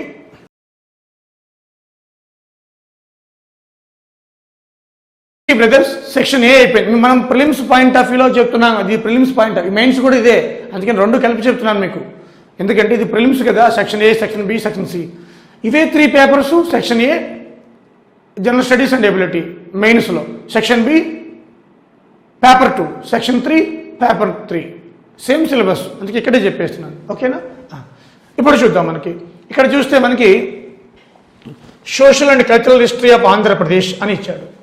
Social and cultural history of, నేను అనాలిసిస్ చేసిన చూడండి. ఫస్ట్ అంటే social and cultural history of Andhra Pradesh, geographical features చూడండి. మళ్ళీ దీంట్లో జోగ్రఫీ ఇచ్చాడు మనకి. ఫస్ట్ సెక్షన్ ఏలో ఏమి ఇచ్చాడు? ఆంధ్ర జోగ్రఫీ ఇచ్చాడు, అంటే Indian geography and emphasis in Andhra Pradesh అని ఇచ్చాడు. మళ్ళీ ఇక్కడ జోగ్రఫీ ఉంది చూడండి. So geographical features of Andhra Pradesh, impact history, culture, prehistoric cultures, Satavahanas, Ikshvakus, socio economic religious conditions, literature, art, architecture, Vishnukundinas, eastern Chalukyas, Vengi, Telugu Cholas, ఇవన్నీ మనకి సింపుల్గా చెప్పాలంటే ఇవన్నీ స్టడీ చేసిన తర్వాత అసలు ఆంధ్ర జోగ్రఫీ ఇంతకుముందే చెప్పేశాను. అక్కడ తెలుసుకుంటే ఇది ఈజీ అయిపోతుంది. దీంట్లో సగం క్వశ్చన్లు వచ్చినట్టే, 3-4 క్వశ్చన్లు వస్తాయి. అసలు ఆంధ్ర అనే పదం ఎక్కడి నుంచి వచ్చింది, తెలుగు అనే పదం ఎక్కడి నుంచి వచ్చింది, అసలు తెలుగు కాంటెక్స్ట్ మీద ఆంధ్ర కాంటెక్స్ట్ మీద అడుగుతున్నాడండి. కంపల్సరీ తెలుగు ఆంధ్ర. ఆంధ్ర అనే పదం ఐతరేయ బ్రాహ్మణంలో ఋగ్వేదంలో కనిపిస్తుంది. తెలుగు రేనాటి చోళులు, ఫస్ట్ శాసనం కల్లమల్ల శాసనం, రేనాటి చోళులు. సో నాగుబు అనే పదం ఫస్ట్ తెలుగు పదం ఎక్కడ కనిపించింది? తెలుగుకి సంబంధించి నన్నయ్య తెలుగు రాజ్యం పోశాడు. నందంపూడి శాసనం అంటే తెలుగుకు సంబంధించి అన్ని, ఇటు ఇన్స్క్రిప్షన్స్, శాసనాలు, ఇన్స్క్రిప్షన్స్ శాసనాలు. ఏవైతే శాసనాలు ఉన్నాయి ఆంధ్రాలో ఉన్న శాసనాలు దేన్ని ఏది ఎందుకు చేస్తుంది? ఇప్పుడు 13వ శిలాశాసనం అశోకుడి శాసనం అన్నమాట.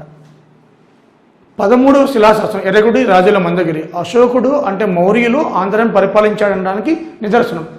తెలుగు, ఆంధ్ర, ఈ 2 పదాల మీద క్వశ్చన్లు వస్తున్నాయి మనకి. అదేవిధంగా ఎక్కువ క్వశ్చన్లు వీటిలో శాతవాహనుల గురించి వస్తున్నాయి. శాతవాహనుల గురించి ఎక్కువ క్వశ్చన్లు వస్తున్నాయి. తర్వాత ఇక్ష్వాకుల గురించి 1-2 క్వశ్చన్లు వస్తున్నాయి. ఈ విష్ణుకుండలు మనకి 1-2. ఈస్టర్న్ చాళుక్యాస్ గురించి మళ్ళీ క్వశ్చన్స్ వస్తున్నాయి. మన ఎంటైర్ ఆంధ్ర ప్రాంతాన్ని పరిపాలించింది ఈస్టర్న్ చాళుక్యాస్. రాజరాజ నరేంద్రుడు ఈస్టర్న్ చాళుక్యన్ కింగ్. సో దీంట్లో ఎక్కువగా మీరు చదవవలసింది, ఫోకస్ చేయవలసింది ఇన్స్క్రిప్షన్స్, శాసనాలు, తెలుగు పదానికి సంబంధించి, తెలుగు భాషకు సంబంధించి, అలాగే ఆంధ్ర అనే పదం ఎక్కడి నుంచి వచ్చింది, ఏ బుక్స్ ఆంధ్ర గురించి చెప్తున్నాయి, ఇవన్నీ కూడా మనకి చాలా ఇంపార్టెంట్. అలాగే రిలీజియస్ కండిషన్స్ అన్నాడు. బుద్ధిజం, జైనిజం ఎలా ఉంది, ముఖ్యంగా బుద్ధిజం, భట్టప్రవులు బుద్ధిజం, అమరావతి చూడండి, నాగార్జునకొండ, ఇవన్నీ కూడా మనకి బుద్ధిజంకి సంబంధించినవి. అంటే ఆంధ్రాలో జైనిజం కంటే బౌద్ధానికి సంబంధించిన ఎక్కువ ప్లేసెస్ ఉన్నాయి. వాటికి ఇంపార్టెన్స్ ఏంటి? భట్టప్రవులు కావచ్చు, ఘంటసాల కావచ్చు. అది ఘంటసాల కాదు, కంతసాల. అంటే అది బుద్ధుడి యొక్క గుర్రం పేరు కంతసాలది కంతక. ఆ కంతసాలనే ఘంటసాల అంటున్నాం. మన ఫ్యూచర్లో ఏమవుతుందో తెలియదు మనకి. జగ్గయ్యపేట కావచ్చు, ఘంటసాల కావచ్చు, భట్టప్రవులు కావచ్చు, అమరావతి కావచ్చు, నాగార్జునకొండ, చందవరం ప్రకాశం జిల్లా, ఇట్. సో ఇవన్నీ కూడా మనకి సాలిహొండం, శ్రీకాకుళం, ఈ 6 ప్లేసెస్లో రిపీట్ చేస్తున్నాడు. గుంటుపల్లి, ఇవన్నీ కూడా మనకి బౌద్ధ మతంతో సంబంధం ఉన్న ప్లేసెస్ అన్నమాట. ఓకే.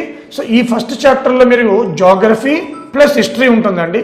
AP history, geography. హిస్టరీలో కూడా మనం ఏమడుగుతున్నాడో ఇన్స్క్రిప్షన్స్ తెలుగు ఆంధ్రాకి సంబంధించి మొత్తం వస్తున్నాయి. అదేవిధంగా ఇక్కడ చూద్దాం. నెక్స్ట్ చూస్తే మనకి సెకండ్ చూద్దాం. Various major minor dynasties ruled Andhra Pradesh between 11th and 16th centuries AD. Socio-cultural religious conditions. Andhra Pradesh between 11th 16th centuries and social structure, caste system, status of women, growth of Telangana language, Telugu language, literature, art, architecture, painting. చూడండి, ఇది various major minor dynasties అట 11th 16th centuries. అటు రెడ్డి రాజులు ఉండు, కాకతీయులు. దీంట్లో కాకతీయులు ఇస్తున్నాడు. ఇది కాకతీయులు అని చెప్పలేదు. మరి కాకతీయులు అనగానే మీరు మన తెలంగాణలో మాది కాదనక కాకతీయుల గురించి 5-6 క్వశ్చన్లు వచ్చినాయి లాస్ట్ గ్రూప్ 2లో. సో కాకతీయాస్ ఈ మధ్యకాలంలో కాకతీయులు రెడ్డి రాజులు విజయనగర రాజులు వాళ్ళు కూడా పరిపాలించారు. రాయలసీమ కూడా ఆంధ్రాలో కదా, పెనుగొండ పరిపాలించలే వాళ్ళు. సంగం, సాల్వ, తులవ, అరవీటి వంశం పరిపాలించింది కదా. Chittoor is it. Chandragiri fort అక్కడే కదా, Chandragiri fort. So Penukonda. So Vijayanagara kingdom, Kakatiya kingdom, later Kakatiyas, Reddy రాజులు, నెల్లూరు అంతా రెడ్డి రాజులే కదా పరిపాలించింది. సో ఇవి అడుగుతాడు. అదేవిధంగా చాళుక్యాస్, ఈస్టర్న్ చాళుక్యాస్ వాళ్ళు కూడా వచ్చేస్తారు దీంట్లో, ఈస్టర్న్ చాళుక్యాస్. సో వీళ్ళు కట్టిన ఆర్కిటెక్చర్, గుళ్ళు ఏమైనా ఉన్నాయా, వాళ్ళ పెయింటింగ్, లిటరేచర్ బుక్స్ ఏమైనా ఉన్నాయా, అదే క్యాస్ట్ సిస్టమ్ ఎలా ఉంది, ఇవన్నీ కూడా మనకి దీంట్లోంచి వస్తున్నాయి. అంటే ముఖ్యంగా దాంట్లో మనకి కాకతీయులు, విజయనగర సామ్రాజ్యం, రెడ్డి రాజులు, పల్నాటి వంశం, పల్నాటి నాగమ్మ, పలనాడు బ్రహ్మనాయుడు, రిలీజియస్ మూమెంట్లు కూడా ఉంది కదా దాంట్లో, రిలీజియస్ కండిషన్స్. సో ఈ నాలుగింటి మీద ఫోకస్ చేస్తున్నాడు. ఓకేనా, ఇది సెకండ్. నెక్స్ట్ థర్డ్కి వేస్తే advent of Europeans trade centres Andhra under the company 1857, revolt and impact of Andhra Pradesh establishment. ఇది ఇంతకుముందే చెప్పాను మీకు. 1857 రెవల్యూషన్. అదేవిధంగా బ్రిటిష్ అడ్వెంట్ ఆఫ్ యూరోపియన్స్, ఆంధ్రప్రదేశ్కి ఎవరు వచ్చారు, పోర్చుగీస్ వారా, డచ్ వారా, ఇంగ్లీష్ వాళ్ళ, ఫ్రెంచ్ వాళ్ళు, ఎవరు వచ్చారు, వాళ్ళ సెటిల్మెంట్లు ఏంటి. అదేవిధంగా cultural awakening, justice party, self respect moment, growth of national movement, Andhra Pradesh 1885 to 1947, role of socialist, communist, anti Zamindar moment, Kisan moment, growth of Nationalist poetry, revolutionary literature, నాటక సంస్థాన్, ఉమెన్ పార్టిసిపేషన్. ఇదంతా చూద్దాం ఒకసారి. కమింగ్ ఆఫ్ యూరోపియన్స్, ఆంధ్రాలో Europeans ఎవరు వచ్చారు first, Dutch వాళ్ళ, French వాళ్ళ, Portuguese వాళ్ళ, వాళ్ళ సెటిల్మెంట్ ఏంటి. ఇంతకుముందు చెప్పాను, మచిలీపట్నం, నాగపట్నం, కోరంగి, భీమునిపట్నం, ఇవన్నీ కూడా వాళ్ళ సెటిల్మెంట్, వాటి ఇంపార్టెన్స్ ఏంటి. అలాగే రిలీజియస్ మూమెంట్స్ అంటున్నాడు. ఈ టైంలో రిలీజియస్ 1857 తర్వాత కూడా కందుకూరు వీరేశలింగం నుంచి అన్నీ నేర్చుకోవాలి. అంటే మన ఆంధ్ర నుంచి ఎవరైనా మనకి ఇంపార్టెంట్ వ్యక్తులు ఉన్నారా, 1885 to 1940 రోల్ ఆఫ్ సోషలిస్ట్ ఎవరైనా ఉన్నారు, చాలామంది ఉన్నారు కదా. కొండ వెంకటప్పయ్య కావచ్చు, 1885 తర్వాత వీళ్ళందరూ వస్తుంది కదా. మట్కుండు కృష్ణారావు, కొండ వెంకటప్పయ్య, అయ్యదేవర కాళేశ్వరరావు, వావులేల గోపాలకృష్ణ, చూడండి, దుగ్గిరాల గోపాలకృష్ణ, వావులేల గోపాలకృష్ణ వేరు, దుగ్గిరాల గోపాలకృష్ణ వేరు. సో వీళ్ళందరూ కూడా. అదేవిధంగా జమీందారీ మూమెంట్స్ ఏమైనా ఉన్నాయా, జమీందారీ మూమెంట్స్ ఇవన్నీ కూడా తెలంగాణలో ఎక్కువ ఉంటాయి ఆంధ్ర కంటే, కాబట్టి పెద్దగా ఆంధ్రాలో ఏమీ లేవు. కిసాన్ మూమెంట్స్ అంటే ఎన్జీ రంగా, పెద్దగా కిసాన్ మూమెంట్స్ కూడా లేవు. ఓకేనా, ఎక్కువ ఉండేది మనకి ఆంధ్ర 1857 రెవల్యూషన్ మూమెంట్ కూడా ఆంధ్రాలో పెద్దగా లేదు. ఓన్లీ కమింగ్ ఆఫ్ యూరోపియన్స్ మీద ఫోకస్ చేయాలి మీరు. అలాగే justice party, self respect movements, అంటే ఇది మద్రాసులో స్టార్ట్ అయింది. ఇది కందుకూరి వీరేశలింగం యొక్క రిలీజియస్, అది మన యాంటీ మనకి సోషల్ మూమెంట్స్ ఎవరైతే చేస్తున్నారో వాటికి వ్యతిరేకంగా మనకి social awakening movements Kandukuri Veeresalingam start చేశాడు. ఆయన కాంటెంపరీ ఎవరు ఉన్నారు, అవన్నీ కూడా మనకి దీంట్లో వచ్చేస్తాయి. అవే బుక్స్, లిటరేచర్, అవన్నీ కూడా. అలాగే fourth one, origin and growth of Andhra movement, role of Andhra Mahasabha and prominent leaders, events leading to formation of Andhra state. ఇవి చూడండి, ఇదంతా నేను చెప్పాను మీకు, ఇదంతా బైఫర్కేషన్లో ఉంది. బైఫర్కేషన్ నేర్చుకుంటే అదే అడ్వాంటేజ్. బైఫర్కేషన్లో ఇదంతా బైఫర్కేషనే, జనరల్ స్టడీస్లో ఇస్తున్నాడు. ఇదంతా అంటే ఆంధ్ర నుంచి, మద్రాసు స్టేట్ నుంచి ఎలా విడిపోయింది, మళ్ళీ ఎలా కలిసింది, ఆంధ్ర మూమెంట్ చూడండి, ఆ పేపర్స్ కానీ అంతా. ఫోర్త్ అంతా అది ఆల్రెడీ చెప్పాను మీకు, బైఫర్కేషన్లో 3 స్టెప్స్ అని.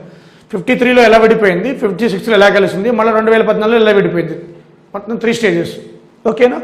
ఇకపోతే మనకిది చూడండి, events leading to the formation of Andhra Pradesh, ఇది ఆంధ్ర స్టేట్, ఆంధ్రప్రదేశ్, విషయాల మహాసభ, అలా ఎస్ఆర్సి, రీఆర్గనైజేషన్ కమిషన్, ఇదంతా 4, 5 అంత బైఫర్కేషన్ బ్యాక్గ్రౌండ్ అమ్మా ఇదంతా. ఇప్పుడు ఎక్కువ క్వశ్చన్స్ వచ్చాయి 4, 5 నుంచి. అది so first chapter, 4th chapter, 5th chapter. So ఈ 2 నేర్చుకుంటే బైఫర్కేషన్కి మనకి ఎంతో ఉపయోగపడుతుంది. అక్కడ బైఫర్కేషన్ నేర్చుకుంటే ఈ 2 ఎంతో ఉపయోగపడుతుంది. 2 లింక్ అనమాట. చూడండి, ఇక్కడి నుంచే వస్తాయి క్వశ్చన్స్ అన్నీ. అందరు ముఖ్యమంత్రులు ఆంధ్రం పరిపాలించిన వాళ్ళు, గవర్నర్లు దీంట్లోనే ఉంటారు. 1953 నుంచే మనకి, అంటే 1953 అంటే 1903లో స్టార్ట్ చేశాను, 1953 వరకు. 1953 నుంచి మనకి 1956 ఆంధ్రప్రదేశ్ ఏర్పడి, 1956 to 2014 ఇవి ఇక్కడి నుంచే వస్తాయి క్వశ్చన్స్ అన్నీ కూడా. అన్ని క్వశ్చన్స్ దాన్నే ఉంది, ఈ 3 స్టెప్స్. అంటే ఫస్ట్ శాతవాహనాలు అని చెప్పుకున్నాం కదా, ఎక్కువ మార్కులు వస్తున్నాయని. శాతవాహనాలు, ఇక్ష్వాకులు, తూర్పు చాళుక్యులు, ఆ తర్వాత 4th 5th ఆంధ్ర స్టేటు, ఆంధ్రప్రదేశ్ ఫార్మేషను. వీటి నుంచి ఎక్కువ క్వశ్చన్లు వస్తున్నాయి కదండి. ఆల్ క్వశ్చన్స్ ఇక్కడి నుంచి వస్తున్నాయి కదా. సో ఇవే మనకి ముఖ్యంగా మెయిన్ ఫోకస్ చేయవలసిన అంశాలు. అంటే ఫస్ట్ మీరు శాతవాహనాలు చదివిన తర్వాత ఫస్ట్ చాప్టర్ 4th 5th వెళ్ళండి, ఎక్కువ కాన్ఫిడెన్స్ పెరిగిద్ది. Okay. Nature of the Indian constitution, constitutional development, salient feature of the Indian constitution, preamble, fundamental rights, directive principles of state policy and their relationship, fundamental duties, distinct features of unitary and federal. గుర్తుపెట్టుకోండి అమ్మా, దీంట్లో compulsory question unitary federal, ఎందుకంటే కేసీఆర్ గారు పదే సార్లు చెప్తున్నారు. అలాగే దీని మీద చర్చ జరుగుతుంది, చాలా important. So unitary features, federal features, ఏకకేంద్ర లక్షణాలు యూనిటరీ ఫీచర్స్ అంటే, ఫెడరల్ సామ్యవాద లక్షణాలు. ఏకకేంద్ర లక్షణాలు ఏమున్నాయి, సామ్యవాద లక్షణాలు ఏమున్నాయి, రాష్ట్రాలకు స్వయం ప్రతిపత్తి ఇవ్వాలి కొన్నింట్లో. సో అది ఇంపార్టెంట్. అలాగే ఫండమెంటల్ రైట్స్, వీటిలో మీకు చూసేది ఏంటంటే దీంట్లో ఈసారి ఫండమెంటల్ డ్యూటీస్ మీద ఎక్కువ క్వశ్చన్లు వస్తాయి. ఎందుకంటే కరోనా వచ్చింది కాబట్టి ఎవరి డ్యూటీ గవర్నమెంట్ చేస్తుంది తన డ్యూటీ అని, బయటకు రావద్దంటే వీడు వస్తూ ఉంటాడు, అనవసరంగా తిరుగుతూ ఉంటాడు, చక్కర్లు కొడుతూ ఉంటాడు. నీ డ్యూటీ నువ్వు చేయాలి కదా, ప్రభుత్వాన్ని వైలేట్ చేస్తున్నావు గైడ్ లైన్స్ని. సో ఫండమెంటల్ డ్యూటీస్ మీద ఈసారి క్వశ్చన్ రావచ్చు. Fundamental rights, fundamental duties, direct, ఇది కామన్ ఎప్పుడు వచ్చేవి. దీంట్లో ఆర్టికల్స్ మేము ఫోకస్ పెట్టాలి, సబ్ ఆర్టికల్స్ కూడా ఇస్తున్నాడు. అలాగే దీంట్లో కేసెస్, ఈ ఫండమెంటల్ రైట్సెస్లో ఎస్ఆర్ బొమ్మాయి కేసు కానీ, చూడండి సరళ ముద్దుగల కేసు కానీ, కేసెస్ మీద అడుగుతున్నాడు అనమాట. కేసెస్ చాలా ఇంపార్టెంట్. ఇప్పుడు శబరిమల కేసు, అయోధ్య కేసు ఒకటి ఉంది, కరెంట్ కేసెస్ కూడా. అలాగే షాబానో కేసు, అంటే మనకి తలాక్ త్రిబుల్ తలాక్ అనమాట. Shah Bano case, Sabarimala case, Ayodhya case, ఇవన్నీ కేసెస్ మీద అడుగుతున్నాడు అనమాట. అలాగే ఆధార్ కేసు నడుస్తుంది, ఆధార్ జడ్జిమెంట్ అయిపోయింది అనుకోండి, ఆధార్ కేసు. సో ఇవి cases, articles, cases, sub articles కూడా ఇంపార్టెంట్. ఫండమెంటల్ డ్యూటీస్ కూడా చక్కగా నేర్చుకోండి. అదేవిధంగా సెకండ్ చూడండి, ఇక్కడికి చూస్తే కాన్స్టిట్యూషనల్ డెవలప్మెంట్స్ అంటే మీరు 1773 యాక్ట్ నుంచి నేర్చుకోవాలమ్మా, ఇంపార్టెంట్ అవి. 1773 to 1947 మధ్యలో చాలా వస్తాయి ఇంపార్టెంట్. 1813, 1833, 1861, 1857, 61, 62, అలాగే 1909, 1919, 1935 చాలా ఇంపార్టెంట్. 1919, 1913 ఈ రెండు లేకుండా క్వశ్చన్ పేపర్ ఉంటుంది. అటు హిస్టరీ కావచ్చు, ఇటు ఎక్కడైనా కావచ్చు, చాలా ఇంపార్టెంట్ ఈ రెండు. అది కాన్స్టిట్యూషనల్ డెవలప్మెంట్స్ అంటే. అవి హిస్టరీలోకి వస్తే కాన్స్టిట్యూషన్లోకి వస్తాయి. Okay. Making of the constitution అంటే ఎలా ఏర్పడింది కాన్స్టిట్యూషన్, దాంట్లో కొంచెం డేటా ఉంటుంది. ఓకే. అదేవిధంగా structure and function of Indian government, legislature, executive, judiciary, types of legislature, unicameral, bicameral, executive, parliamentary, judiciary review, judiciary activism. So ఇప్పుడు దీంట్లో చూస్తే మనకి ఎన్ని బైకామరల్ అంటే అర్థం ఏంటి, ఇటు అసెంబ్లీ అటు కౌన్సిల్ మండలి రెండు ఉండాలి. ఎన్ని స్టేట్స్ ఉన్నాయి. యూనికామరల్, బైకామరల్ సిస్టమ్ అంటే ఏంటి.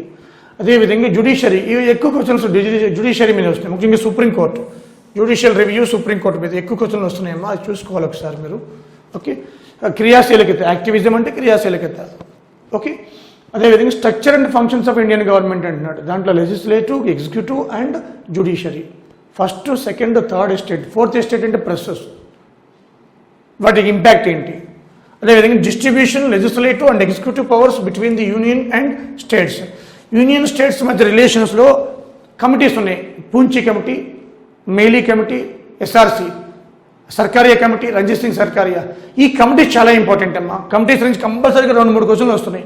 సెంట్రల్ స్టేట్ రిలేషన్స్లో కమిటీస్ చాలా ఇంపార్టెంట్, వెరీ ఇంపార్టెంట్. ఆ కమిటీస్ సెంట్రల్ స్టేట్ రిలేషన్స్లో అప్ టు మనకి పూంచి కమిటీ వరకు చాలా important. First ARC, second ARC, Punchhi, Sarkaria committee, ఇవన్నీ చాలా ఇంపార్టెంట్ సెంట్రల్ స్టేట్ రిలేషన్స్లో. అదేవిధంగా ఫంక్షన్స్ ఆఫ్ ది బాడీస్ అటు UPSC, state public service commission, CAG, finance commission. ఈ ఫైనాన్స్ కమిషన్ అనేది చాలా ఇంపార్టెంట్. ఇది దీంట్లో కూడా వస్తుంది ఎకానమీలో.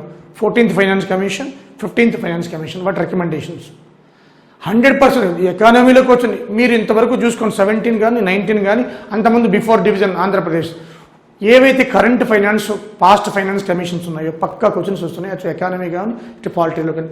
మీరు 14th finance commission, 15th finance commission కంపల్సరీగా డేటా సేకరించాలి, థరోలీ ఉండాలి, వెయిటేజ్ కూడా, వాటి వెయిటేజ్ కూడా. ఓకేనా?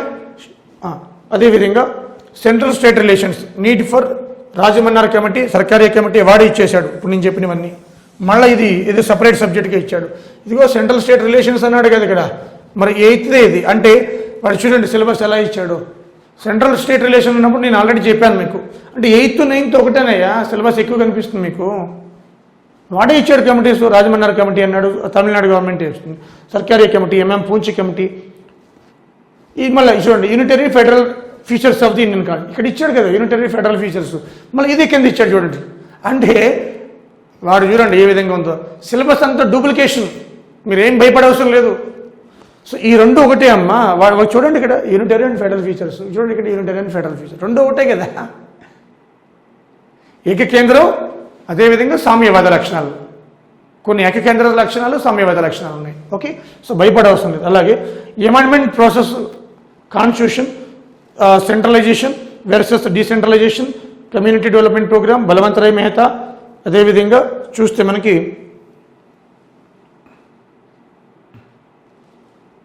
చూడండి ఇక్కడ ఇవన్నీ కూడా 73rd 74th panchayat municipalities common questions వీటి నుంచి. ఇప్పుడు అంత ఆంధ్రాలో జగన్ ఏం చేస్తున్నాడు, మనకి ఇదంతా వాలంటీర్ వ్యవస్థ తీసుకొచ్చాడు, సచివాలయ వ్యవస్థ తీసుకొచ్చాడు, విలేజ్ సచివాలయం, విలేజ్ సెక్రటేరియట్ వ్యవస్థ. కాబట్టి ఫ్యూచర్లో రేపు గ్రూప్ 2లో ఎక్కువ క్వశ్చన్ దీని నుంచి రావచ్చు, గుర్తుపెట్టుకోండి.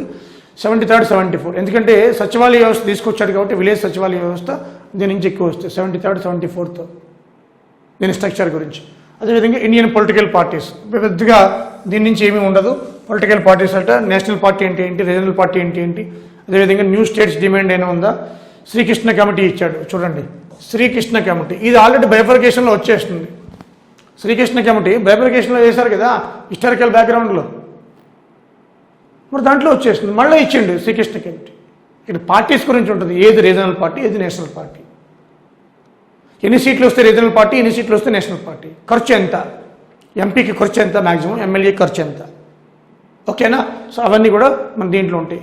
అదేవిధంగా వెల్ఫేర్ మెకానిజం, వెల్ఫేర్ మెకానిజం అంటే ఇది చాలా ఇంపార్టెంట్ అండి. ఐఎంపీ చాలా ఇంపార్టెంట్, చాలా చాలా ఇంపార్టెంట్ అమ్మా. దీంట్లో అన్నీ వచ్చేస్తాయి. ఎస్సీ కమిషన్, ఎస్టీ కమిషన్, కొత్తగా ఒక కమిషన్ వచ్చింది, national commission for backward classes, current affair data, NHRC, labour commission, women commission, అన్నీ కూడా welfare mechanism, schedule caste, schedule tribes, అన్నీ ఆర్టీఏతో సహా అన్నీ దీంట్లోకి వస్తాయి. ఓకే, సో ఇది చాలా ఇంపార్టెంట్. ఇవన్నీ కూడా మనకి కొత్తగా ఏమన్నా అంటే ఎస్టీ కమిషన్ చైర్మన్ ఎవరు, ఎస్సీ కమిషన్ చైర్మన్ ఎవరు, ఏ అమెండ్మెంట్ ప్రకారం చేశారు, ఏ ఆర్టికల్లు, అవన్నీ నేర్చుకోవాలి. ఆర్టికల్స్ కూడా, ప్రెసిడెంట్ రోల్ ఏంటి, ఎస్సీ ఎస్టీలు మనకి ఎవరు డిసైడ్ చేస్తారు, బ్యాక్వర్డ్ క్లాసెస్, ఇప్పుడైనా రిజర్వేషన్ కూడా ఉందా, రిజర్వేషన్ ఉంటే ఏ స్టేట్లో ఏ కూడా ఉంది, అవన్నీ మెకానిజం నేర్చుకోవాలి దీంట్లో. ఓకేనా? సో ఇవి ముఖ్యంగా మనకి ఈ పాలిటిక్స్కి సంబంధించి. ఇది మళ్ళీ మెయిన్స్లో ఉంటుంది, ఎక్స్పాన్షన్ అంతే. Okay,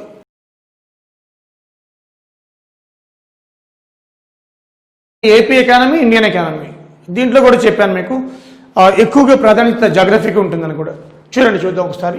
Indian economy and present status అని ఇచ్చాడు.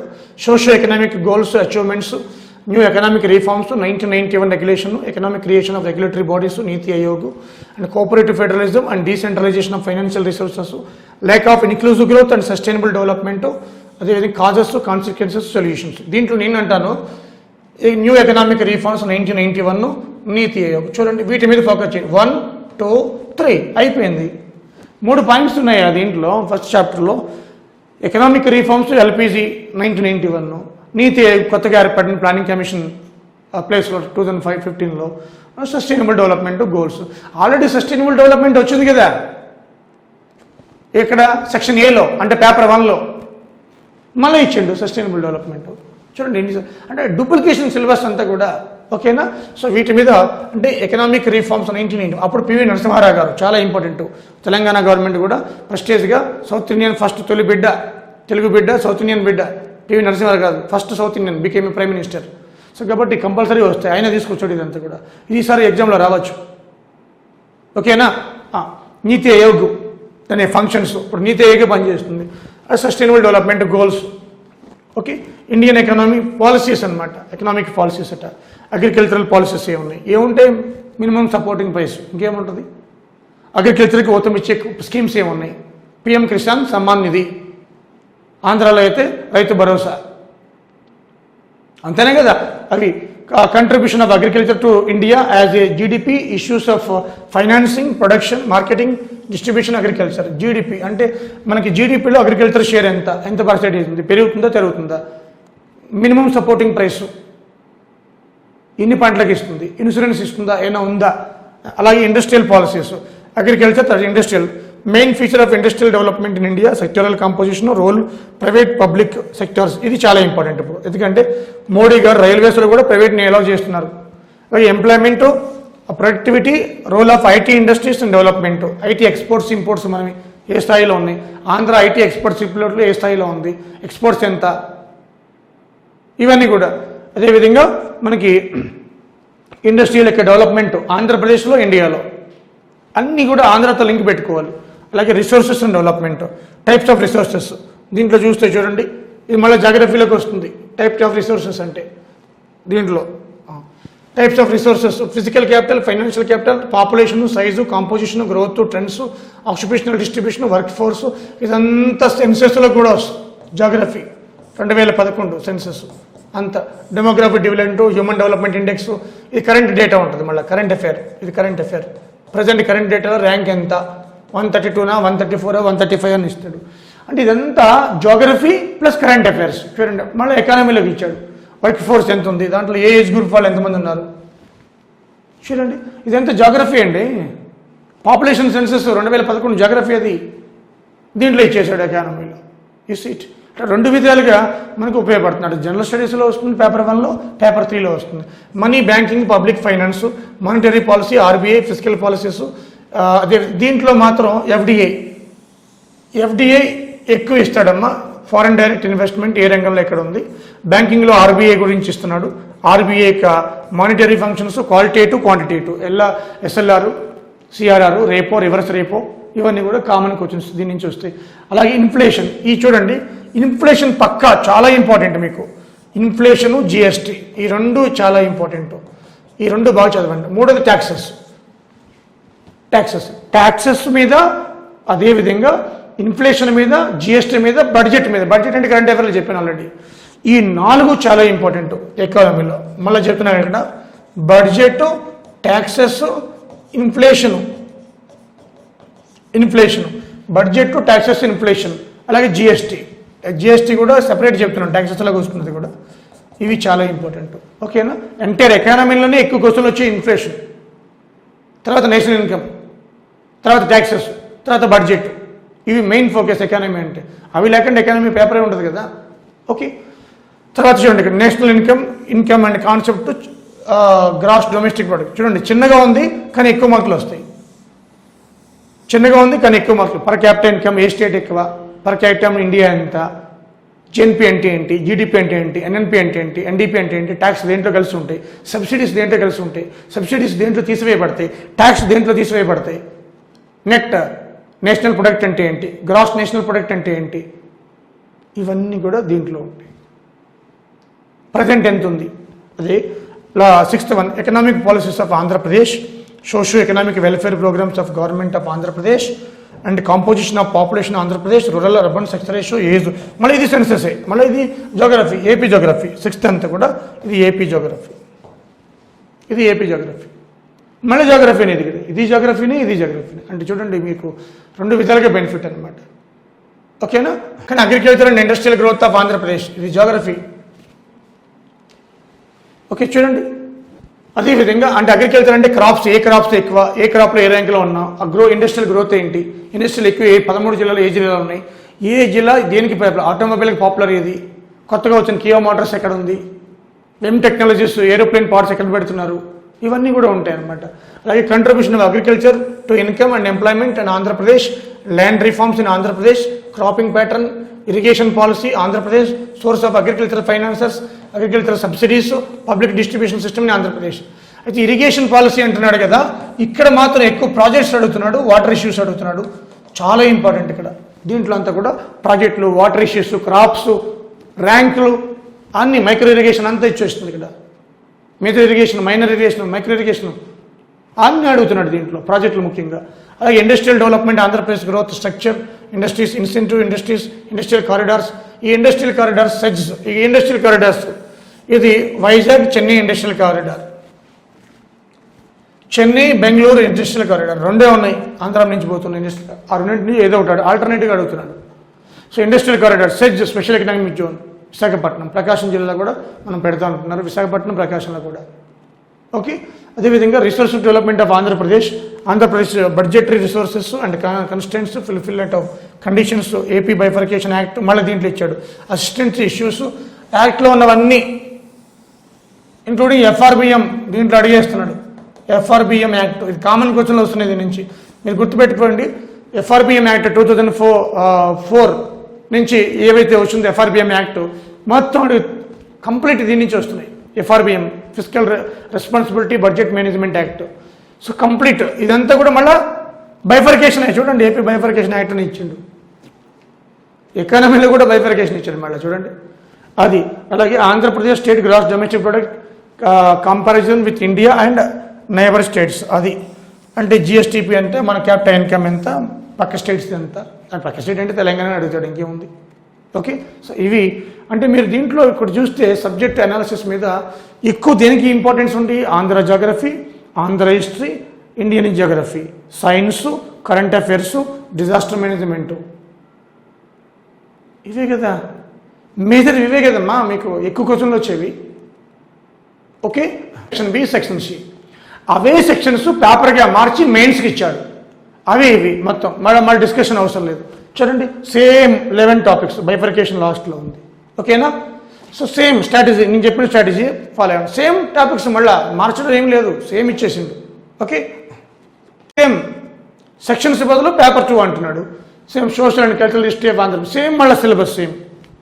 సింపుల్, సెక్షన్ బదులు పేపర్ అంటున్నాడు మైన్స్లో, అంతే. మళ్ళీ ఇక్కడ చూడండి ఒకసారి, ఇక్కడ కూడా అంటే Indian constitution same, welfare mechanism చూడండి, ఇంతకుముందు నేర్చుకున్నాం కదా, సేమ్ మీకు జస్ట్ చూపించడం కోసం అంతే. ఇక్కడ కూడా అంతే చూడండి, Indian economy and present status same, Indian economic policies, resource and development, money banking, public. Okay, GST చెప్పాను మీకు ఆల్రెడీ. ఇది కూడా చూడండి, నేషనల్ ఇన్కమ్, ఆంధ్రప్రదేశ్ గురించి, ఇదంతా జాగ్రఫీ, ఇదంతా బైఫర్కేషన్. జాగ్రఫీ బైఫర్కేషన్ కలిపితేనే ఆంధ్ర ఎకానమీ అవుతుంది, సింపుల్ కాన్సెప్ట్. జాగ్రఫీ బైఫర్కేషన్ కలిపితే ఆంధ్ర ఎకానమీ అవుతుంది. ఇదిగో ఇదంతా బైఫర్కేషను, ఇదంతా అగ్రికల్చరు. ఓకే, కొంచెం పార్ట్ ఉంది అంతే. అదేది ఎఫ్ఆర్బిఎం కావచ్చు, జిఎస్డిపి కావచ్చు, జీవీ కావచ్చు, అవి కొంచెం పార్ట్స్ ఉంటాయి. ఓకే, ఇప్పుడు లాస్ట్ చూద్దాం, మనం వెయిటేజ్ చూద్దాం. లాస్ట్లో ఏ సబ్జెక్ట్ నుంచి ఎంత వెయిటేజ్ లాస్ట్ టైం చెప్తాను మీకు, లాస్ట్లో మార్క్స్లు కూడా చెప్తాను ఇప్పుడు. ఓకే, ఏంటంటే 17, 19 ఇలాగే ఇవ్వాలని రూల్ ఏమీ లేదు. ఇంకో విషయం చెప్పాలి మీతోటి. ఇప్పుడు సెక్షన్కి 50, అలాగే అక్కడ 150 కదా, 150 మార్క్స్ అయినప్పుడు second paper AP history, Indian constitution 75, 150 కదా. ఎగ్జాక్ట్లీ 75 ఇవ్వాలని రూల్ ఏమీ లేదు, అవే క్వశ్చన్స్ రావాలని రూల్ ఏమీ లేదు. వాడిష్టం, సిలబస్ నుంచి ఎక్కడన్నా సిలబస్ రిలేటెడ్ కూడా ఇవ్వచ్చు, కొన్ని నాన్ రిలేటెడ్ కూడా ఇవ్వచ్చు. యూ కెనాట్ క్వశ్చన్ కదా. ఇప్పుడు ఎకానమీలో అంత జాగ్రఫీ ఇచ్చామని అడుగుతాను, అక్కడ అన్నీ ఇంటర్ రిలేటెడ్ ఉంటాయి అన్నమాట. సో కాబట్టి అవే రావాలని రూల్ ఏమి లేదు. ఒక్కొక్కసారి ఏమో మనకి సైన్స్ 40 రావచ్చు, వాడిష్టం. కానీ సైన్స్ 15 తక్కువ ఎప్పుడు రాలే. జనరల్ సైన్స్లో మినిమం మనకి 15 అయితే గ్యారంటీ, సైన్స్ కాబట్టి, టెక్నాలజీ కాబట్టి, ఇంక్లూడింగ్ కరెంట్ డేటాతో కలుపుకున్నవి. ఓకేనా? ఇప్పుడు చూస్తే మనకి 17 పేపర్లో ఎక్కువ కరెంట్ అఫైర్స్ మీద ఫోకస్ చేశాడు. 38 to 40 అంతా కరెంట్ అఫైర్సే. గ్రూప్ 2 మ్యాక్సిమం అంటే స్కీమ్స్తో కలిపి, ఓల్డ్ న్యూ చెప్తున్నాను మీకు, ఓన్లీ కరెంట్ అఫైర్స్ కాదు, పాతవి కొత్తవి కరెంట్ డేటా లింక్తో కలిపి అన్నీ చెప్తున్నాను. అన్నింటిలో కూడా మొత్తం 3 సెక్షన్స్లో కలిపి చెప్తున్నాను మీకు. 40 వరకు అంటే అంత పేపర్ అంతా కరెంట్ మీద నడిచింది, కరెంట్ డేటా మీద నడిచింది పేపర్ అంతా కూడా. అదే 2019 వచ్చేటప్పటికి కరెంట్ అఫైర్ కొంచెం తగ్గించాడు, 20 అబోవ్, అంటే 20 సుమారు అన్నీ కలుపుకుంటే నేను చెప్పేది, బడ్జెట్, సైన్స్ అండ్ టెక్నాలజీ అన్నీ కలుపుకుంటే కరెంట్ డేటా 20 సుమారు. ఓకే, ఒక 2 అటో ఇటో ఉండొచ్చు, అంటే రిలేటెడ్ క్వశ్చన్స్, అటు ఎకానమీకి, ఇటు పాలిటీకి, అది. ఓకేనా?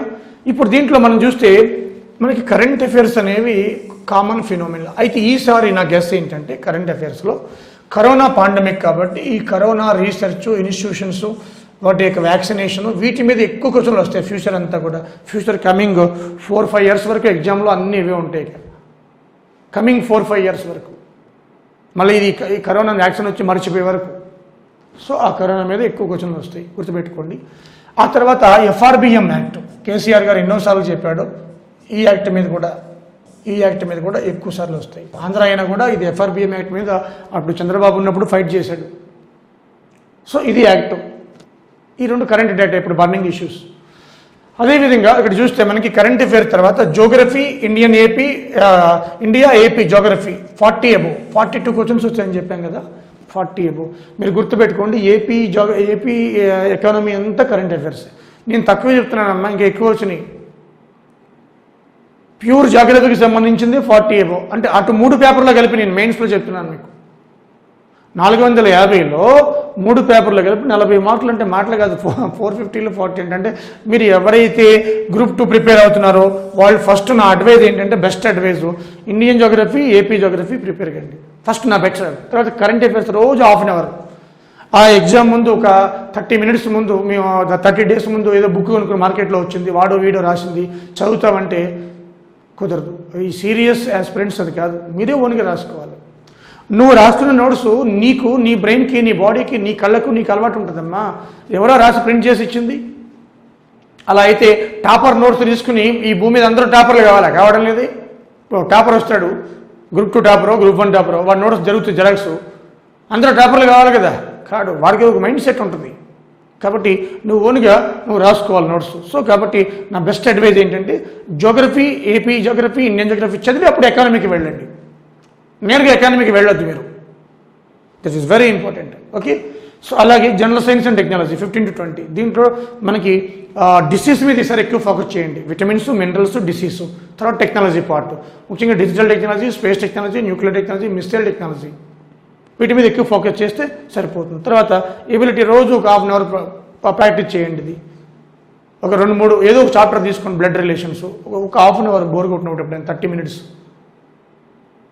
minutes అమ్మా 2 నెలల్లో పర్ఫెక్ట్ అయిపోతావు. ఏముంది అక్కడ, చాలా ఈజీ. అది బేసిక్స్ 10th class బిలో, అది స్టాండర్డ్ అది.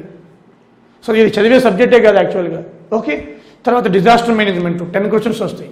పాండమిక్ ఇప్పుడు ఉన్న కరోనా డిసీజ్ కాబట్టి సో 10 questions వస్తాయి. బైఫర్కేషన్ ఇక 4th 5th ఏపీ హిస్టరీలో అదే కదా,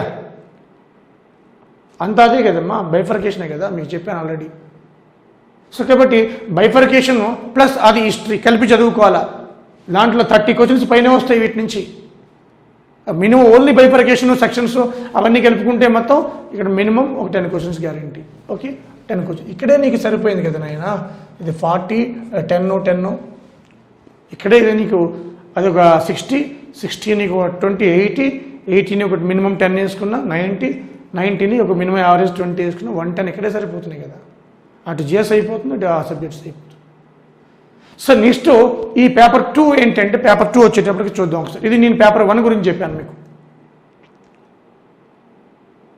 పేపర్ 1 గురించి చెప్పాను. ఓకేనా. అది ఓన్లీ పేపర్ 1లోని జాగ్రఫీ ఏపీ జాగ్రఫీ ఈ జాగ్రఫీ అనుకోండి మీకు ఒక 20 వస్తున్నాయి. ఇంకా మిగతా 20 దేంట్లోకి వస్తాయి, ఎకానమీలోకి వస్తాయి. అది 3rd పేపర్లోకి వస్తుంది. ఓకేనా. లేదా 2nd పేపర్లో మీకు హిస్టరీలో ఫస్ట్ చాప్టర్ అదే కదా, ఏపీ జోగ్రఫికల్ ఫీచర్స్, దాంట్లోకి వస్తాయి ఏదైనా ఒకటి. ఓకే.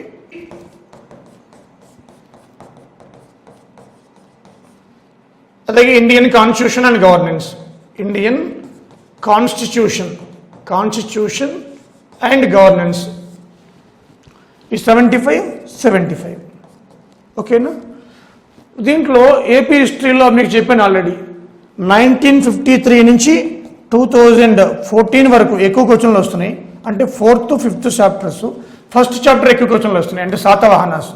ఈ శాతవాహనాల కాలంలో రాక్ ఇన్స్క్రిప్షన్స్, శిలాశాసనాలు, రాతి శాసనాలు, అలాగే కొన్ని బుద్ధిజం ప్లేసెస్, శాతవాహనాలు, రాజులు, యూనిఫికేషను, కొన్ని important historical places in Andhra Pradesh. ఆ టెంపుల్ ఉండవల్లి కావచ్చు, గుంటుపల్లి కావచ్చు, ఉండవల్లి, గుంటుపల్లి, సాలిహొండం, అమరావతి, నాగార్జునకొండ, ఇవన్నీ కూడా సో ఇవి ఎక్కువ వస్తున్నాయి. అంటే first chapter, fourth, fifth chapters బాగా ఫోకస్ చేయండి. ఇవి బాగా ఫోకస్ చేయండి. ఎక్కువ క్వశ్చన్స్ వస్తున్నాయి. మెజారిటీ ఆఫ్ క్వశ్చన్స్ ఏపీ హిస్టరీలో 1953 to 2014. దీనిలో 3 స్టేజెస్ ఉంటాయని చెప్పాను. 53 నుంచి ఎలా విడిపోయింది అంటే 1903 టు మనకి 1953, 1953 to 1956, 1956 to 2014. ఇవే ఎక్కువ క్వశ్చన్లు వస్తున్నాయమ్మా. ఫస్ట్ చాప్టర్, లాస్ట్ 2 చాప్టర్స్ ఎక్కువ క్వశ్చన్లు. బైఫర్కేషన్లో కూడా పార్ట్ అనమాట. ఇండియన్ కాన్స్టిట్యూషన్ వస్తే నేను అనాలిసిస్ చేసిన మనకు అన్ని మ్యాక్సిమం ఎక్కువ క్వశ్చన్లు వచ్చే ఆర్టికల్స్ నుంచి ఇస్తున్నాడు. 2 కొన్ని కేసెస్ ఇస్తున్నాడు. 3 రిట్స్ ఇస్తున్నాడు. రిట్స్ కామన్ అన్నింటిలో వస్తుంది. Writs mandamus, quo warranto, habeas corpus writs ఉన్నాయి కదా, అవి ఇస్తున్నాడు మనకి. రిట్స్ ఆర్టికల్స్ ఇస్తున్నాడు, కేసెస్ రిట్స్ ఇస్తున్నాడు. అలాగే కమిటీస్ ఇస్తున్నాడు, పార్లమెంట్ కమిటీస్. మీరు అన్ని ఎగ్జామ్స్లో కామన్గా వస్తుంది ఇది. అలాగే జ్యుడిషియరీ గురించి అడుగుతున్నాడు. అలాగే మనకి సెంట్రల్ స్టేట్ రిలేషన్స్ కమిటీలు అడుగుతున్నాడు. సెంట్రల్ స్టేట్ రిలేషన్ కమిటీస్ అడుగుతున్నాడు. మీకు చెప్పాను, సర్కారియా, నంపుంచి కమిటీ, రంజిత్ సింగ్ సర్కారీ కమిటీ, రాజమండ్రి కమిటీ. సో అవి కమిటీ, వీటి మీద. అలాగే జ్యుడిషియరీ మీద ఎక్కువ ఫోకస్ చేస్తున్నాడు. సో ఇప్పుడు మాత్రం ఫోకస్ చేసేది వీటితో పాటు మీకు 73rd, 74th మీద ఎక్కువ ఫోకస్ చేస్తాడు. సో ఇవి చాలా ఇంపార్టెంట్. ఆ తర్వాత కాన్స్టిట్యూషనల్ బాడీస్, ఈ 8 మనకి బాగా చదవండి ఇండియన్ కాన్స్టిట్యూషన్లో. మరి డీప్గా ఏం అడగడం లేదు. గ్రూప్ 2 స్థాయి కాబట్టి అలాగే అడుగుతున్నాడు పేపరు. ఒక్క 10% కాన్సెప్ట్ ఓరియంటెడ్, మిగతావన్నీ డేటా బేస్డ్ కొన్ని ఇస్తున్నాడు, పర్సన్ బేస్డ్ కొన్ని ఇస్తున్నాడు. కాబట్టి మన కాన్సెప్ట్ బేస్డ్ మాత్రం ఇవి చూస్తుంటే మనకి ఒక 10% వస్తుంది. మరి ఈ సంవత్సరం పెంచొచ్చేమో చూడాలి. మనకి 10 to 15% కాన్సెప్ట్ బేస్డ్ క్వశ్చన్ అడుగుతున్నాడు.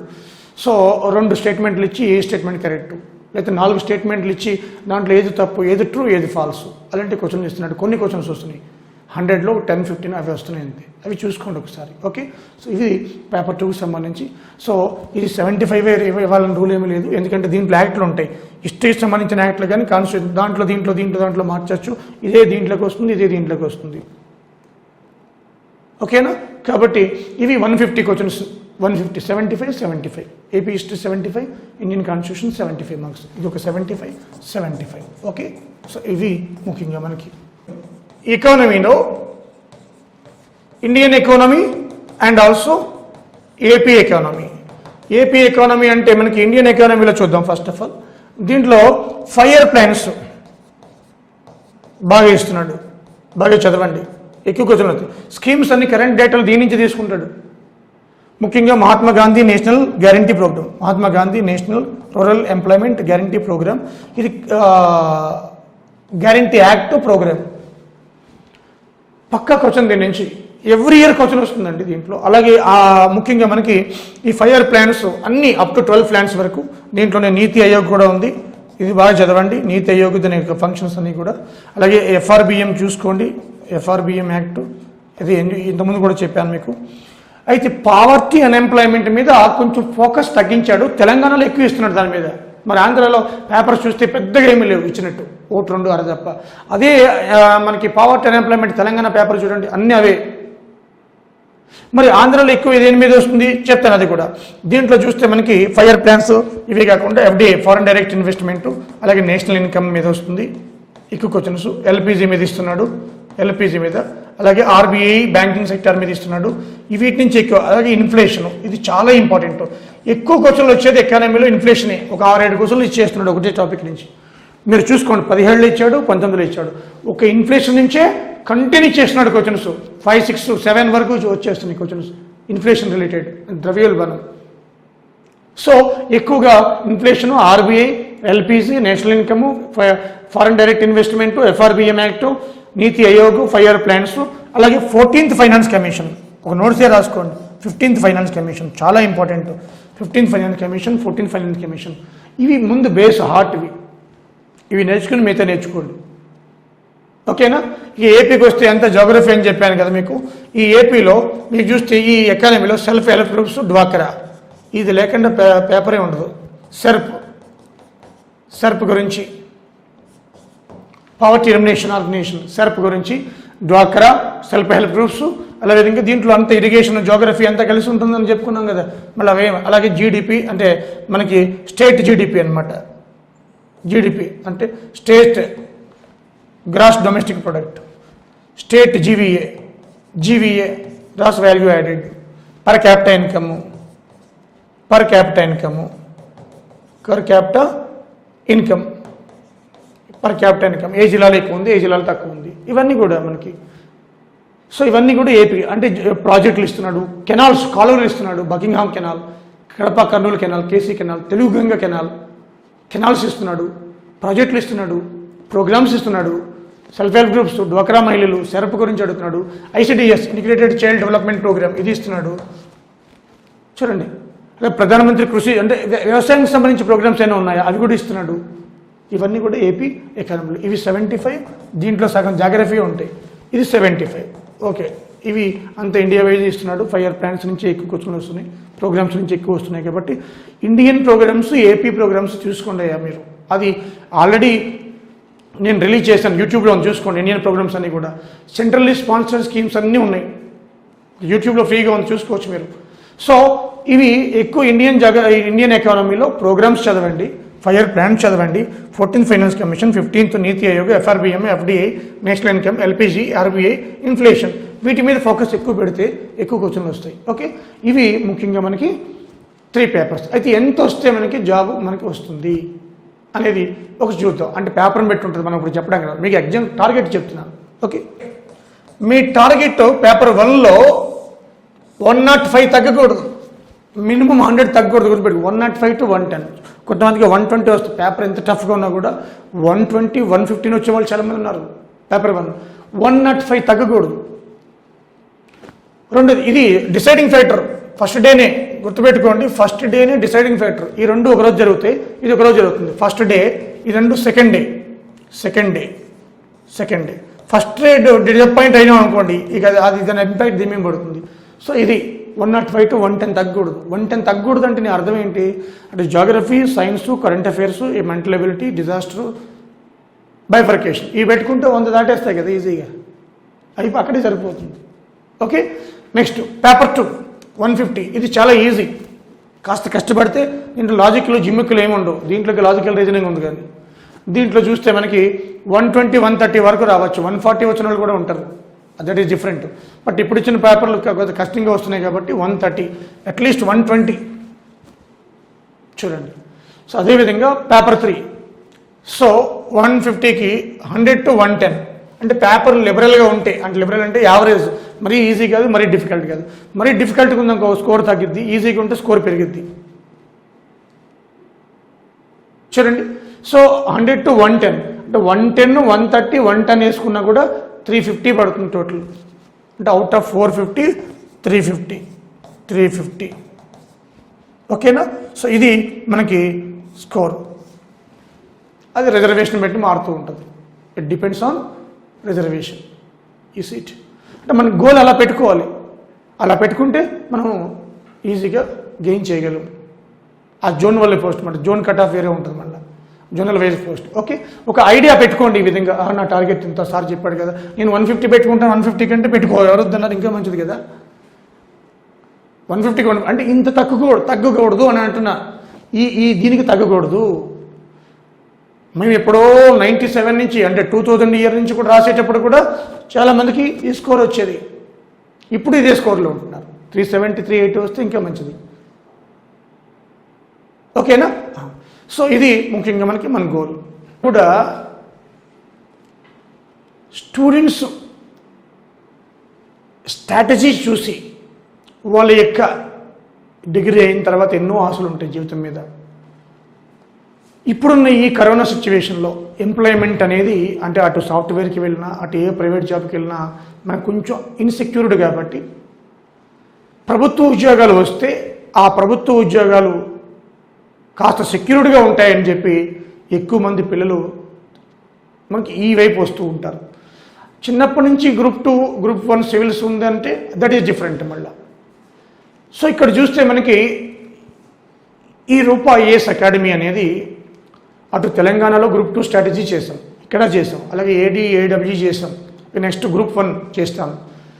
ఇది మేము ఏదో ఆశించి స్టూడెంట్స్ నుంచి చేయడం లేదు ఇది ఫస్ట్ ఆఫ్ ఆల్. ఎందుకంటే సమాజానికి మనం మనిషి పుట్టిన తర్వాత as a being a human beings, మనవత్వం ఉన్నవాడు ప్రతి ఒక్కరు. నేను టీచర్ని, నాకు టీచింగ్ అంటే చాలా ఇష్టం. నేను ఎప్పుడో 7th క్లాస్ చదువుతున్నప్పుడు కూడా 3rd 4thకి నేను మ్యాథ్స్ చెప్పేవాడిని, పాఠాలు చెప్పేవాడిని. అది రామాలయంలో చెప్పేవాడిని, పవిత్రమైన ఒక టెంపుల్లో చెప్పేవాడిని. నాకు బహుశా అప్పటి నుంచి అనుకుంటా చెప్పడంలో థ్రిల్, ఆనందం పొందాను నేను. అది అలవాటైపోయింది నాకు. సో నాకు 97 నుంచి కూడా టీచింగ్ అలవాటు, 23 సంవత్సరాల నుంచి. రోజు ఏదో ఒకటి చెప్పాలనుకుంటా పిల్లలకి, అది నిద్ర పట్టదు నాకు. కొత్తదనం ఏదో నేర్చుకోవాలనిపిస్తుంది, అది నిద్ర పట్టదు నాకు. ఒక హ్యాబిట్, ఒక డ్రింకర్కి రోజు తాగకపోతే ఎలా నిద్ర పట్టదో, నాకు కొత్త విషయం తెలుసుకోకపోతే నిద్ర పట్టదు. ఏదో బుక్స్ చదువుతూ ఉంటాను. సో నాకు తపన, 10 ఇన్స్టిట్యూట్లు చెప్పుకుంటే వస్తాయి డబ్బులు, కానీ నేను ఓన్గా ఎందుకు ఇనిషియేట్ చేశానంటే, మనం అట్ లో price, education is a social responsibility, ఇదే నా కాన్సెప్ట్. అయితే ఇలా చేసినప్పుడు మేము ఈ స్ట్రాటజీ రిలీజ్ చేసినప్పుడు కొంతమంది మాకు వీడియోస్లో కానీ మెసేజ్లో ఫేస్బుక్లో కానీ పెడుతూ ఉంటారు. ఏమని అంటే, నోటిఫికేషన్ వస్తుందా? నోటిఫికేషన్ వస్తే ఇంత పెద్ద సిలబస్ని 3 నెలల్లో 2 నెలల్లో ఎలా ప్రిపేర్ అవుతారు చెప్పండి మీరు? ఇవన్నీ గెజిటెడ్ ర్యాంక్ ఉన్న పోస్టులు, deputy tahsildar, ACTO, excise inspector, చూడండి, AAOs, development officer in handloom and textiles, sub register, labour commissioner, municipal commissioner, ఇలాంటి ఎగ్జిక్యూటివ్ పోస్టులకి, అదే ఎండోమెంట్ ఆఫీసర్, ఇలాంటి ఎగ్జిక్యూటివ్ పోస్టులకి 2 నెలల్లో 3 నెలల్లో వస్తుందా? అదేనా ఆర్ఆర్బీ ఎగ్జామా? కాదే, 450 మార్క్స్. మీరు సిలబస్ చూశారు కదా, నిజంగా ఆస్పిరెంట్కి సరిపోద్దా ఈ 3 నెలలు? ఇది చూడండి. కాబట్టి ముందు స్ట్రాటజీ అంటే ఏంటంటే, ఇది ముందు మీరు దూరదృష్టితోటి అర్థం చేసుకున్న సిలబస్ మీద ఆ స్ట్రాటజీ ప్రకారం వెళితే సక్సెస్ వస్తుందని మా తపన. అందుకంటే మాకు దీంట్లో వచ్చేది ఏమీ లేదు. మేము ఏమైనా కోచింగ్లో జాయిన్ అవ్వని చెప్పామా? మేము లేదు కదా. నోటిఫికేషన్ వచ్చిందని చెప్పామా? లేదు కదా. కాబట్టి విద్యార్థుల్లో కూడా చాలామంది డిఫరెంట్గా ఉంటారు సెట్స్.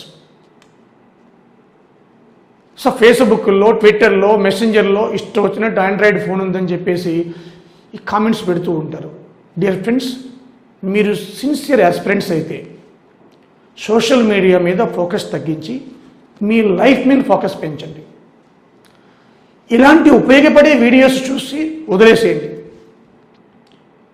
ఎవడైతే సోషల్ మీడియాను పట్టుకుని టైం వేస్ట్ చేసుకుంటాడో వాడు ఎప్పటికీ కాంపిటేటివ్లో సక్సెస్ కాలేడు. సోషల్ మీడియాలో ఒకడు అంటాడు, నోటిఫికేషన్ రాదు, ఇక అయిపోయింది, ఏపీ డెఫిసిట్ బడ్జెట్లో ఉందంటాడు. ఇంకోటి అంటాడు వస్తుందంటాడు. ఏదైనా ప్రభుత్వం నిర్ణయం తీసుకోవాలి, ఈ సోషల్ మీడియా కాదు నిర్ణయం తీసుకోవాల్సింది. సో ప్రభుత్వం ఆల్రెడీ అష్యూరెన్స్ ఇచ్చింది కాబట్టి maybe release in August calendar release కావచ్చు, ఇంకా లేట్ అవ్వచ్చు. లేట్ అయింది అనుకుందాం, కంప్లైంట్ వెళ్ళిపోతే. నువ్వు డిగ్రీలో వేస్ట్ చేయలేదా టైం? 3 years, బీటెక్లో 4 years వెయిట్ చేయలేదా? ఇంత టైం వెయిట్ చేసినావు నువ్వు? బీటెక్లో, డిగ్రీలో 3 years కూడా ఇలా కాంపిటేటివ్కి ఎలా చదువుతున్నారో అలా చదువుంటే ఈ రోజున మీరు డిగ్రీ అవ్వగానే మీకు పట్టా చేతికి రాగానే నువ్వు ఏదో జాబ్లో ఉండేవాడు కదా. ఎవరైతే సీరియస్గా ఆస్పిరెంట్స్ ప్రిపేర్ అవుతున్నారో మీరు, ఇది లాంగ్ టర్మ్ స్ట్రాటజీ కాబట్టి గ్రూప్స్ అనేవి చాలామందికి చిరకాల స్వప్నం, కోరికది. ఎందుకంటే ఎగ్జిక్యూటివ్ పోస్టులు కదా, గ్రూప్ 2 నుంచి గ్రూప్ 1కి వెళ్ళొచ్చు. అంటే ఈక్వల్ టు మీరు రెవెన్యూ డిపార్ట్మెంట్ అనుకోండి, మీరు రిటైర్ అయ్యేటప్పటికి డిప్యూటీ కలెక్టర్ హోదా వచ్చేస్తుంది మీకు. మేబీ కలెక్టర్ కూడా అయిపోవచ్చు. Okay. So it depends on your community, caste మీద డిపెండ్ అవుతుంది, మీ యొక్క ట్రాక్ రికార్డ్ మీద కూడా ఉంటుంది. సరే, దట్ ఈస్ డిఫరెంట్. బట్ నా సిన్సియర్ అడ్వైజ్ ఏంటంటే, ఎవరైతే ఈ యొక్క గ్రూప్స్కి ప్రిపేర్ అవుతున్నారో వాళ్ళు ఫేస్బుక్లో చూసి నోటిఫికేషన్లు ఇప్పట్లో రావని అనుకోండి, మీకు ఏమవుతుందంటే బ్రెయిన్ వీక్ అయిపోతుంది. ఇంకా చదవడు, ఆ రోజు పోయినట్టే.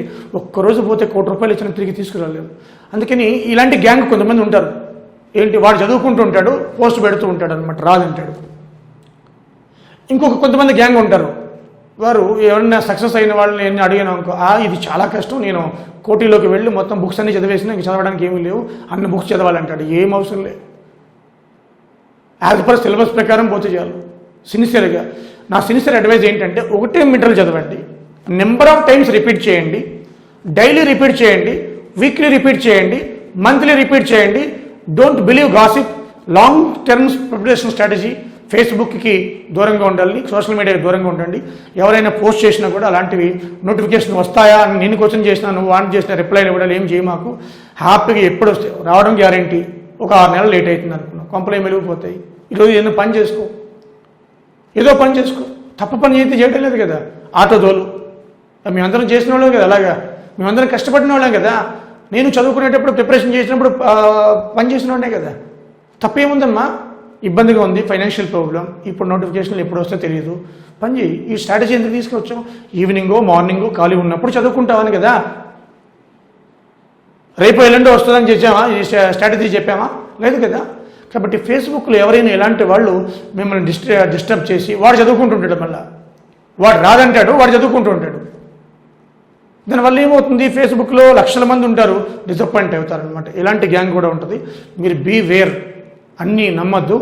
సో ఇక్కడ స్ట్రాటజీ ఏంటంటే, గవర్నమెంటు ఎప్పుడైతే గవర్నమెంట్కి సిబ్బంది కావాలో వాళ్ళకి తెలుసు, సిబ్బంది లేకుండా గవర్నమెంట్ రన్ కాదు కదా. కాబట్టి recruitment is a continuous process, కాబట్టి వాళ్ళు రిక్రూట్మెంట్ సాగిస్తూ ఉంటారు. కాబట్టి ఇలాంటి మీరు ఈ సోషల్ మీడియాలో చూసి డిసప్పాయింట్ కావచ్చు. ఆంధ్ర వాళ్ళకి కూడా క్యాలెండర్ రాబోతుంది, అన్ని 53 రకాల పోస్టులు ఉంటాయి. అవి వాళ్ళు నాతి ఐ థింక్ మనకి ఆగస్టులో రిలీజ్ కావచ్చు మేబీ, లేదా అక్టోబర్ లోపు అయితే అవుతుంది. ఈ సంవత్సరం క్యాలెండర్ కంపల్సరీ. మరి నువ్వు రెడీ ఉన్నావా? సపోజ్ నెక్స్ట్ వీక్ జగన్ ప్రకటించారనుకోండి, నువ్వు రెడీ ఉన్నావా? అది చెప్పడం మళ్ళా చూడండి. కాబట్టి మీరు అలా డిసప్పాయింట్ కావద్దు, ఓకేనా? సో ఇది జాగ్రత్తగా మనసులో పెట్టుకోండి. నువ్వు దృఢంగా మనసులో నాకు గ్రూప్ 2 రావాలి అని దృఢంగా, ఏ గాసిప్ నమ్మకుండా చక్కగా హ్యాపీగా చదువుకుంటూ ఎగ్జామ్ పడినప్పుడు 3 నెలలు టైం ఉంటుంది. అప్పుడు మళ్ళీ రివిజన్ చేసుకోవడానికి టైం ఉంటుంది. కాబట్టి కొట్టుబడేయచ్చు ఈజీగా, ఓకే? కాబట్టి ఎవరైతే సీరియస్గా ఆస్పిరెంట్స్ ఉన్నారో వాళ్ళు కాస్త మీడియా పైన ఫోకస్ తగ్గించి మీ లైఫ్ మీద ఫోకస్ పెంచండి. తద్వారా టైం సేవ్ అవుతుంది, హెల్త్ బాగుపడుతుంది, చక్కగా మీకు ఒక రూట్ మ్యాప్ దొరుకుతుంది. ఈ ఉద్దేశంతో మేము చేస్తున్నాం. ఇకపోతే రూపా ఐఏఎస్ అకాడమీ. ఈ రూపా ఐఏఎస్ అకాడమీ నేను పెట్టిందే మీకు చెప్పాను, education is a social responsibility అనే ఒక టూల్తో వెళ్తున్నాము. ఎన్నో ఫ్రీ వీడియోస్, ఎంతో కాన్సెప్ట్ బేస్డ్ వీడియోస్, అంటే ఆంధ్ర తెలంగాణ డిస్ప్యూట్స్, వాటర్ డిస్ప్యూట్సే కావచ్చు, ఇటు ప్రాజెక్ట్సే కావచ్చు, పోలవరం కానీ ఎన్నో వీడియోస్ యూట్యూబ్లో అప్లోడ్ చేసాం ఫ్రీగా. యూ కెన్ సీ ఇంక్లూడింగ్ బడ్జెట్తో సహా. చూడండి, ఇలా ప్రతి వారము కరెంట్ అఫైర్స్ నుంచి, బడ్జెట్ నుంచి, ప్రజలకు ఉపయోగపడేది, స్టూడెంట్స్కి ఉపయోగపడేది, అది కాంపిటేటివ్ పాయింట్ ఆఫ్ వ్యూలో. ఏదో సొల్లు కొట్టడం కాదు, చెత్త చెప్పడం కాదు, వాడిని వీడిని విమర్శించడం కాదు. మా డ్యూటీ మేము చేస్తున్నాం. We are serving to society, simple. ఎవరేమన్నా కూడా we are serving for society. So ఆ విధంగా మేము పోతున్నాం. అలాగే మా దగ్గర కోచింగ్ తీసుకున్న ఆన్లైన్ ఉంది. మేము చాలా లో ప్రైస్ పెట్టాం. 6 నెలలకి 3,500 వసూలు చేస్తున్నాం జనరల్ స్టడీస్. అలాగే 1 ఇయర్కి 5,000. గ్రూప్ 2 6,000 పెట్టాం. మీరు తెలుసో తెలియదో గ్రూప్ 2 మా దగ్గర సబ్జెక్టులు చూడండి, అక్కడ జాగ్రఫీ కానీ, సైన్స్ అండ్ టెక్నాలజీ కానీ, ఏ సబ్జెక్ట్ అయినా తీసుకోండి. స్మార్ట్ బోర్డ్ చేస్తున్నాం. ఆ క్వాలిటీ చూడండి ఎలా ఉందో. మేమేం తీసుకోమని చెప్పడం లేదే, క్వాలిటీ చూడండి. If you see the quality you can understand what is the institute, మా థీమ్ ఏంటి అనేది అర్థమవుతుంది అనమాట. సో ఇక్కడ సమాజమే మా హితం. సమాజం నుంచి ఎన్నో పొందామండి, సమాజానికి మనకి ఇవ్వడానికి ఏమవుతుంది? Is it? సో ఆ గురుతర బాధ్యత మా మీద ఉంది కాబట్టి we are moving like that, okay? So ఈ యొక్క వీడియో నచ్చితే షేర్ చేయండి, అందరికీ కూడా స్ట్రాటజీ ఫాలో అవ్వండి. మళ్ళీ నోటిఫికేషన్ వచ్చిన తర్వాత మళ్ళీ నేను స్ట్రాటజీ చెప్తాను. అంటే అప్పుడు సందర్భాన్ని బట్టి అప్పుడు ఈ వేటి మీద ఫోకస్ పెట్టాలి, అలాగే ఆ ఫోకస్ పెట్టి ఇంపార్టెంట్ అంశాలు ఏంటో కూడా చెప్తాను మీకు. అదేవిధంగా ఈ వీడియోని అందరికీ షేర్ చేయండి. ఈ స్ట్రాటజీ ప్రకారం ఫస్ట్ మీరు హిస్టరీ, మన ఏపీ జోగ్రఫీ, ఇండియన్ జోగ్రఫీ, అదేవిధంగా ఏపీ హిస్టరీలో 4th, 5th చాప్టర్స్ సిలబస్లో ఫస్ట్ చాప్టర్ కాన్స్టిట్యూషన్లో ఆర్టికల్స్, రెడ్స్, జ్యుడిషియరీ, అదేవిధంగా 73rd, 74 వెల్ఫేర్ మెకానిజం బాగా చదవండి. అలాగే ఎకానమీలో ఎఫ్ఆర్బి యాక్ట్ నుంచి, ఎల్పిజి రిఫార్మ్స్ నుంచి, అలాగే RBI, SLR, CRR, repo reverse repo నుంచి ఇన్ఫ్లేషన్ బాగా చదవండి, ఓకేనా? అలాగే మోడర్న్ హిస్టరీ, జనరల్ స్టడీస్లో కాస్త ప్రయారిటీ తగ్గియండి, ఏపీ హిస్టరీని పెంచండి. అలాగే జనరల్ స్టడీస్లో పాలిటీ చదవకపోయినా పర్లేదు, ఎందుకంటే సెకండ్ పేపర్లో ఉంది కాబట్టి అది కంపల్సరీగా ఎలాగ దాంట్లో కవర్ అయిపోతుంది, ఒక సబ్జెక్ట్ లేనట్టే, ఓకేనా? సో రోజు ఒక 1/2 అవర్ మనకు కేటాయించండి కరెంట్ అఫైర్స్కి. సో ఒక బుక్ పెట్టుకుని రాసుకోండి, చక్కగా నీట్గా రాసుకోండి. ఎలా రాసుకోవాలో కూడా ఇంతకుముందు చెప్పాను, okay? So thank you very much.